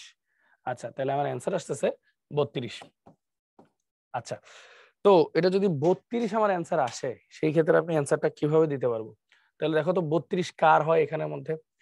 কার্বন মনোক্সাইড, কার্বন তো 12, অক্সিজেন 16, কত হয় 28। তারপর এটা হলো কার্বন 12, অক্সিজেন হলো 16 দুগুণে 32, কত হয় 44।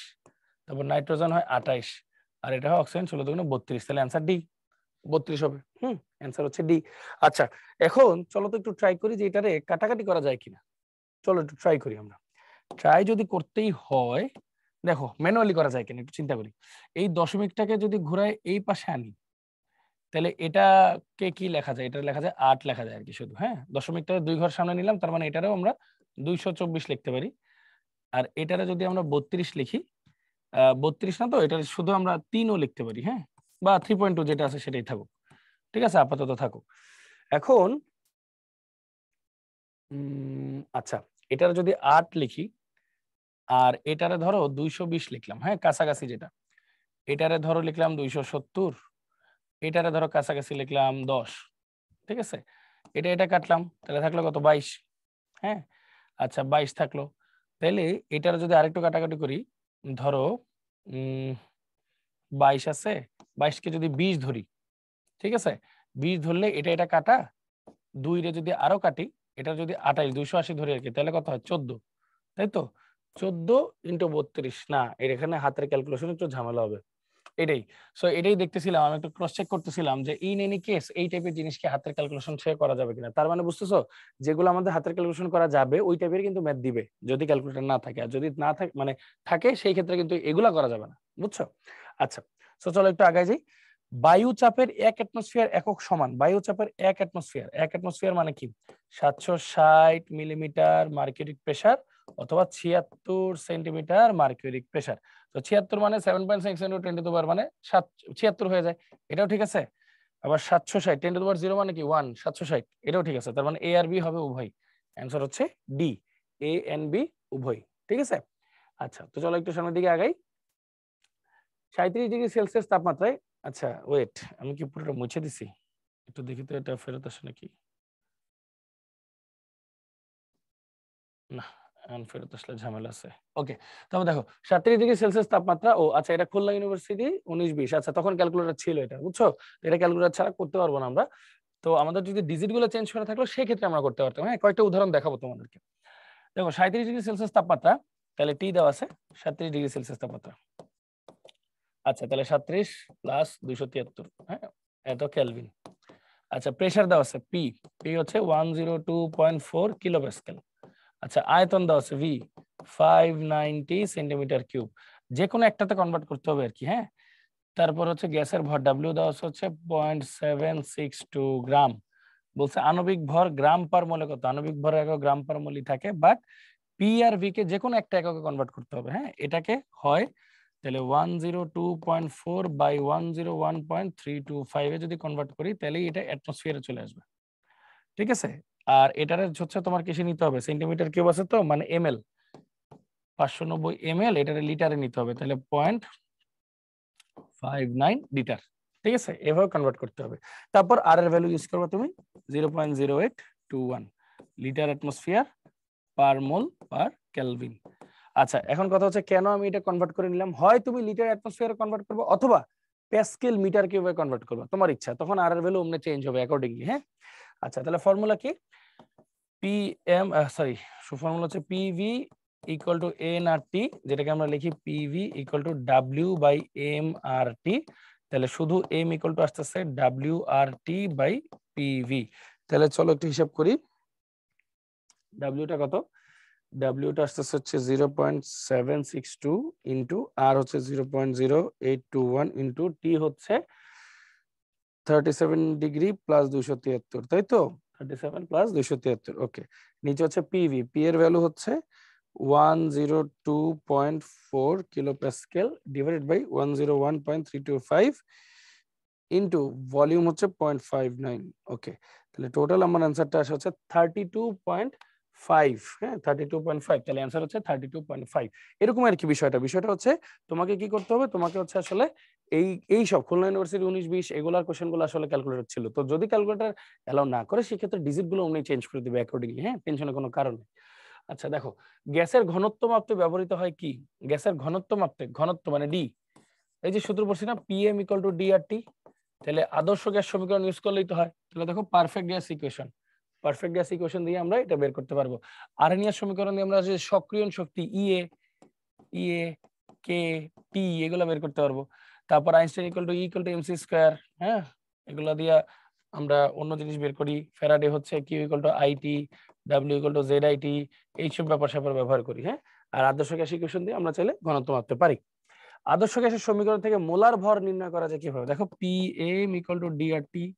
তাহলে পি ইকুয়াল টু সরি, তাহলে শুধু এম ইকুয়াল টু কি লেখা যায়, D R T by P, এইভাবে লেখা যায়। তাহলে M equal to D R T by P, তাহলে এটা হবে আমার এ।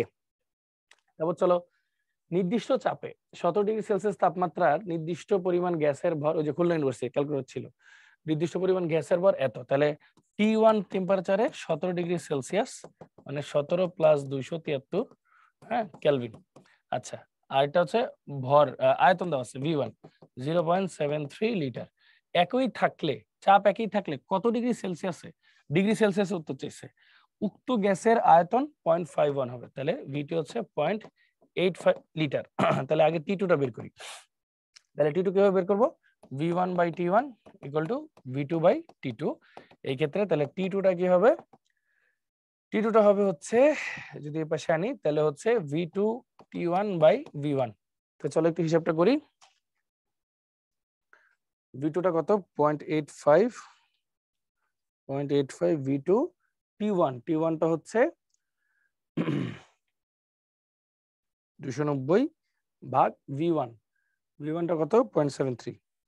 আচ্ছা, তাহলে টেম্পারেচার আসে হচ্ছে 337.67 কেলভিন। হ্যাঁ, টেম্পারেচার বাড়ছে যেহেতু আয়তন বাড়ছে আর কি, স্বাভাবিক কথা। আচ্ছা, তাহলে কত আসে? 337.67 কেলভিন। সুতরাং এটারে ডিগ্রি সেলসিয়াসে লিখতে হলে -273 দিয়ে বিয়োগ করতে হবে আর কি। তাহলে বিয়োগ করলে আসে 64.67 ডিগ্রি সেলসিয়াস। এটাই অ্যান্সার। কেলভিনে রেখে দিলে কিন্তু নাম্বার পাবা না, সেলসিয়াসে নিতে হবে যেহেতু লিখে দিছে। তাহলে 64.67 মানে এ। ঠিক আছে, 64.67 মানে কিন্তু এ। বুঝছো, মাঝে মাঝে অপশনে কিন্তু এটাও দিয়ে দিতে পারে, এত ডিগ্রি সেলসিয়াস, কনফিউজড হয় না। আচ্ছা, তারপর দেখো ন্যাশনাল ইউনিভার্সিটি 8.2 অ্যাটমসফিয়ার চাপ ও 27°C তাপমাত্রা ওই সময় ক্যালকুলেট ছিল। 6 লিটার নাইট্রোজেন গ্যাসের ভর কত? আচ্ছা দেখো, চাপ দেওয়া আছে 8.2 অ্যাটমসফিয়ার, টেম্পারেচার দেওয়া আছে 27°C, মানে 27 প্লাস 273, 300 কেলভিন। তারপর আয়তন দেওয়া আছে 6 লিটার, হ্যাঁ, নাইট্রোজেন গ্যাস, তাই তো? তার মানে 6 লিটার নাইট্রোজেন গ্যাস ভি দেওয়া আছে, ভর কত জানতে চাইছে, তাহলে ডাব্লিউ কত, আর নাইট্রোজেনের এম কত? 28 গ্রাম, তাই তো? তাহলে আর এর ভ্যালু কি? লিটার অ্যাটমসফিয়ার একক, লিটার অ্যাটমসফিয়ার, তাহলে 0.0821 litre atmosphere per mole per kelvin. তাহলে ফর্মুলা কি? P V equal to W by M R T. তাহলে W equal to PVM by RT। তাহলে P এর ভ্যালু কত? P এর ভ্যালু হচ্ছে 8.2 ইনটু V এর ভ্যালু কত? 6 ইনটু M এর ভ্যালু হচ্ছে 28 ডিভাইড বাই R এর ভ্যালু হচ্ছে 0.0821 ইনটু T এর ভ্যালু হচ্ছে তোমার 300। আচ্ছা, এটা কিন্তু ক্যালকুলেটর ছাড়াও আমরা চাইলে করতে পারি। আসলে কেমনে করতে পারি আসলে একটু দেখি। এই জিনিসটাকে আমরা একটু ঘুরে এভাবে লিখতে পারি। দেখো, এটা 8.2 যেমনি আছে থাকলো, এটা 6 যেমনি আছে থাকলো, এটা 28 যেমনি আছে থাকলো, আপাতত থাকলো। 28 কে 30ও ধরা যায়, আপাতত 30 ধরে নিলাম, হ্যাঁ, হিসাবের সুবিধার জন্য। আর এটারে এমনি লেখা যায় না, দেখো তো 8.2 মানে এই দশমিকটাকে 2 ঘর ডানে যদি আমরা নিয়ে আসি তাহলে একটা মাইনাস ইয়ে হবে, 10⁻² গুণ হবে। হ্যাঁ, 2 ঘর ডানে সরাইছি তাহলে 10⁻² নিলাম। নেওয়ার পরে আমরা জাস্ট কি করব, এখানে 300 যদি লিখি তাহলে একটু খেয়াল করে দেখো, এটা যদি কাটাকাটি করি এখানে একটা 10 আসলো, দেখছো? জাস্ট এটা কিন্তু 10⁻1 আর কি, হ্যাঁ, 10⁻1। তাহলে এটা আমরা কি লিখতে পারি? দেখো, এটা কাটা 6 থাকলো, আর ইনটু, খেয়াল করো, 10 - 2 + 1, তাহলে -1 উপরে চলে গেলে প্লাস হয়ে যাবে। তাহলে আলটিমেটলি এটা হবে 60, আলটিমেটলি 60 এর কাছাকাছি একটা অ্যান্সার আসবে আর কি, বুঝছো? 60 কাছাকাছি, 60 গ্রামের কাছাকাছি একটা অ্যান্সার আসবে। ওকে, তো তোমরা ক্যালকুলেটর ছাড়া চাইলে এমনি করতে পারবে। আর আমি ক্যালকুলেটর করে দেখি অ্যাকচুয়ালি কত আসে। হ্যাঁ, 8.2 × 6 × 28 ডিভাইড বাই 0.0821 × 300। তো দেখো আলটিমেটলি আসে কিন্তু 55.93, মানে যে কাছাকাছি অ্যান্সার আসছে কিন্তু। হ্যাঁ, ওই যে আমরা একটা জিনিস বাড়ায় কমায় ধরছিলাম, সো দেখো আলটিমেটলি কাছাকাছি কিন্তু অ্যান্সারটা আসে। হ্যাঁ, তো 56 এর মতো, ওই তো 60 এর কাছাকাছি। তো যদি ক্যালকুলেটর না থাকে তাহলে এমনি করবা, আর যদি ক্যালকুলেটর থাকে তখন ক্যালকুলেটর দিয়ে হিসাবটা করবা। ঠিক আছে? আচ্ছা, চলো এবার একটু আমরা সামনের দিকে আগে যাই। এবার দেখো এই কোশ্চেন গুলা ঠান্ডা মাথায় অ্যান্সার করতে হবে। 35°C তাপমাত্রায় 100 কিলোপ্যাসকেল চাপে কোনো নির্দিষ্ট ভরের গ্যাসের আয়তন এত। ওকে ফাইন, 35°C তাপমাত্রা, ঠিক আছে, 100 কিলোপ্যাসকেল চাপে কোনো নির্দিষ্ট ভরের গ্যাসের আয়তন এত। তাহলে চাপটা আগে লিখে ফেলি 100 কিলোপ্যাসকেল, আয়তনটা লিখে ফেলি 300 সেন্টিমিটার কিউব। স্থির তাপমাত্রা, তাপমাত্রা ফিক্সড, তোর নিয়ে কোনো কাহিনী নাই। গ্যাসের আয়তন 600 সেন্টিমিটার করা হলো।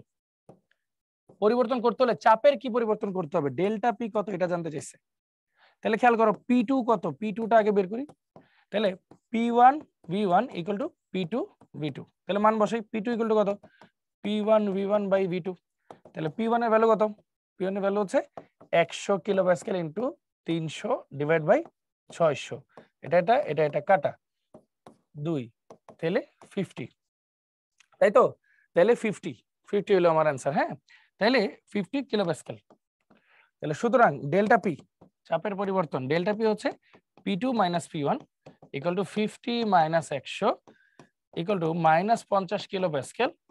সুতরাং 50 কিলোপ্যাসকেল হ্রাস পাবে, এই যে হ্রাস পাবে, এটাই হচ্ছে আমার অ্যান্সার। ঠিক আছে, 50 কিলোপ্যাসকেল হ্রাস পাবে, এটাই হচ্ছে আমার অ্যান্সার।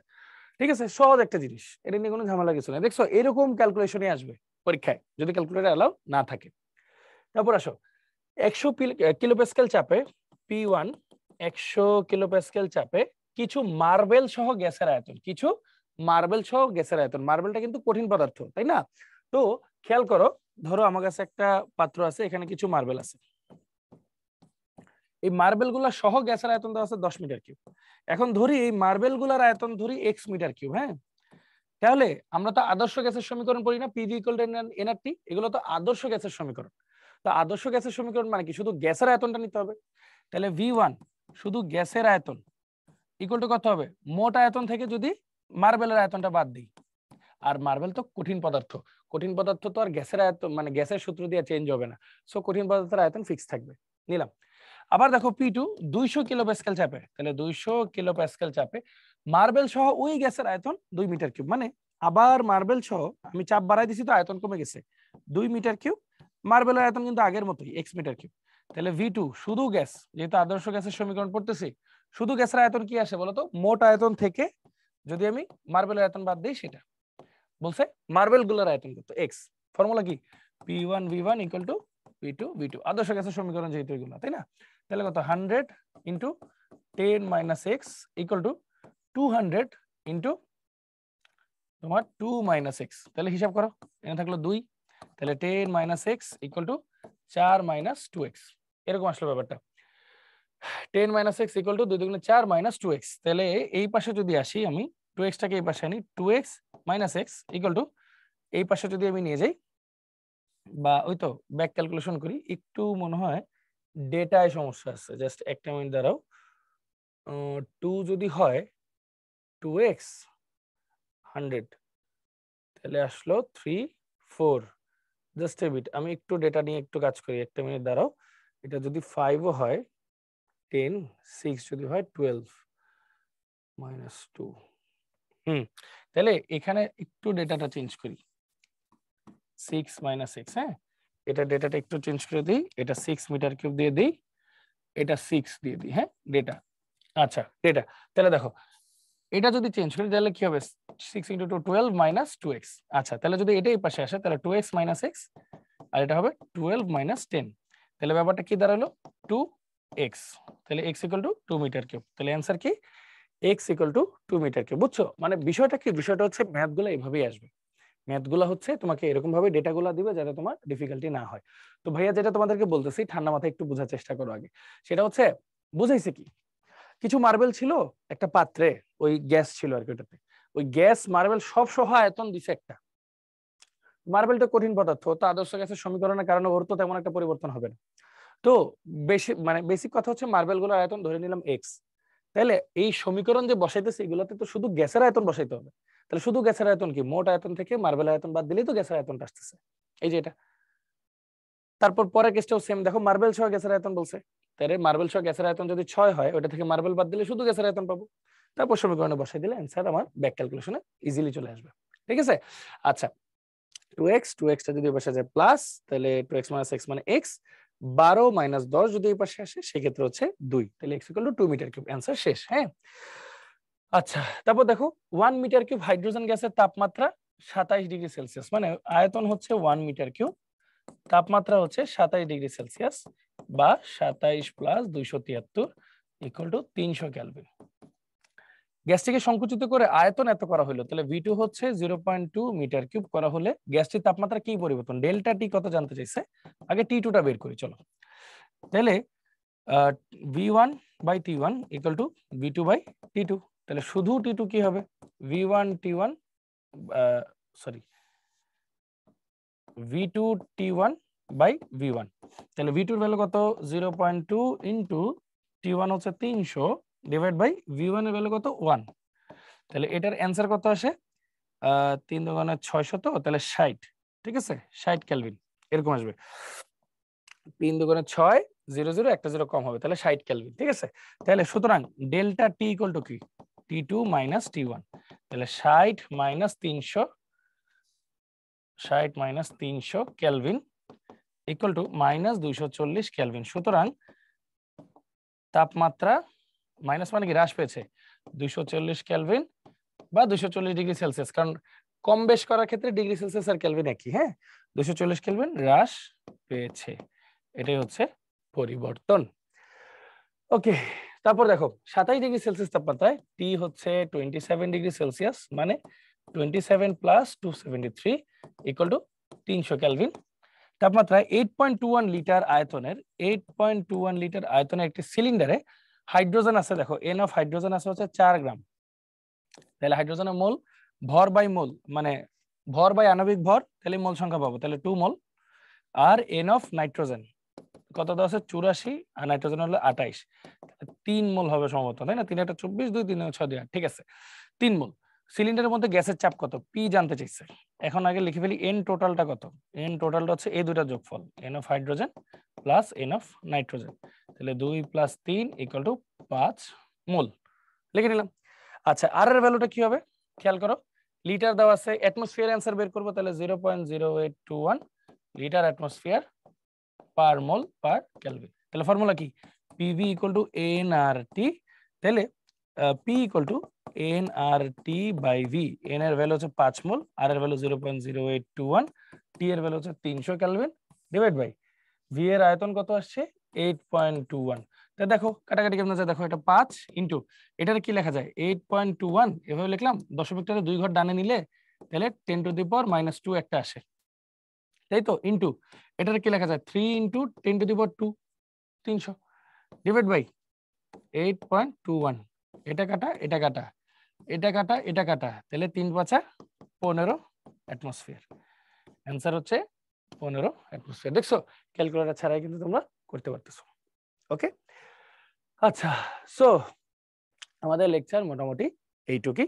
এখন তাহলে আমরা কি কি বললাম খেয়াল করো, আমরা কিন্তু আদর্শ গ্যাসের সমস্ত সমীকরণ, সমস্ত সূত্রাবলী সবকিছু পড়লাম, গ্রাফ গুলা প্রত্যেকটা কিভাবে কি হতে পারে বা না হতে পারে, কোনটা বড় হবে কোনটা ছোট হবে, কিভাবে শর্তগুলা দেখা হয় সবগুলা দেখলাম, সাথে অনেকগুলা প্রচুর গাণিতিক সমস্যা সমাধান করলাম।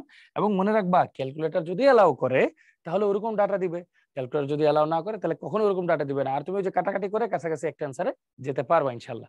তো এত এত গ্রাফ এত এত সমীকরণ জিনিসগুলো কিন্তু একটু ঠান্ডা মাথায় দেখতে হবে, বিশেষ করে আর এর এককগুলা, কে এর এককগুলা, বোল্টজম্যান ধ্রুবক, সার্বজনীন গ্যাস ধ্রুবক, এই এককগুলা কোথায় কি ব্যবহার করতেছো এটা খুবই গুরুত্বপূর্ণ। যেমন তুমি যদি লিটার অ্যাটমসফিয়ার এককে নাও তাহলে 0.0821 litre atmosphere per mole per kelvin এটা, আরেকটা হচ্ছে এসআই এককে যদি নাও সেই ক্ষেত্রে 8.314 joule per mole per kelvin. এই ক্ষেত্রে প্রেসারের একক হবে হচ্ছে প্যাসকেল বা নিউটন পার মিটার স্কয়ার আর কি।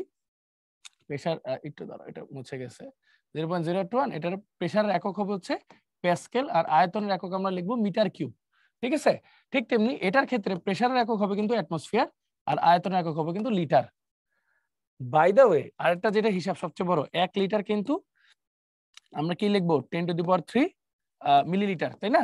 আবার 1 মিলিলিটার মানে কি 1 সেন্টিমিটার কিউব বা 1 সিসি এরকম লেখা যায়। আবার 1 লিটার মানে কি 1 ডিএম কিউব।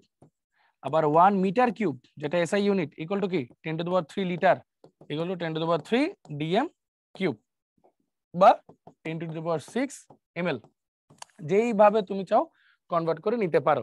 সো বেসিক্যালি আবার 1 অ্যাটমসফিয়ার এটাও একটু মাথায় রাখো। 1 অ্যাটমসফিয়ার মানে কি 101325 প্যাসকেল, ওটা কিলো প্যাসকেল লিখতে পারবা।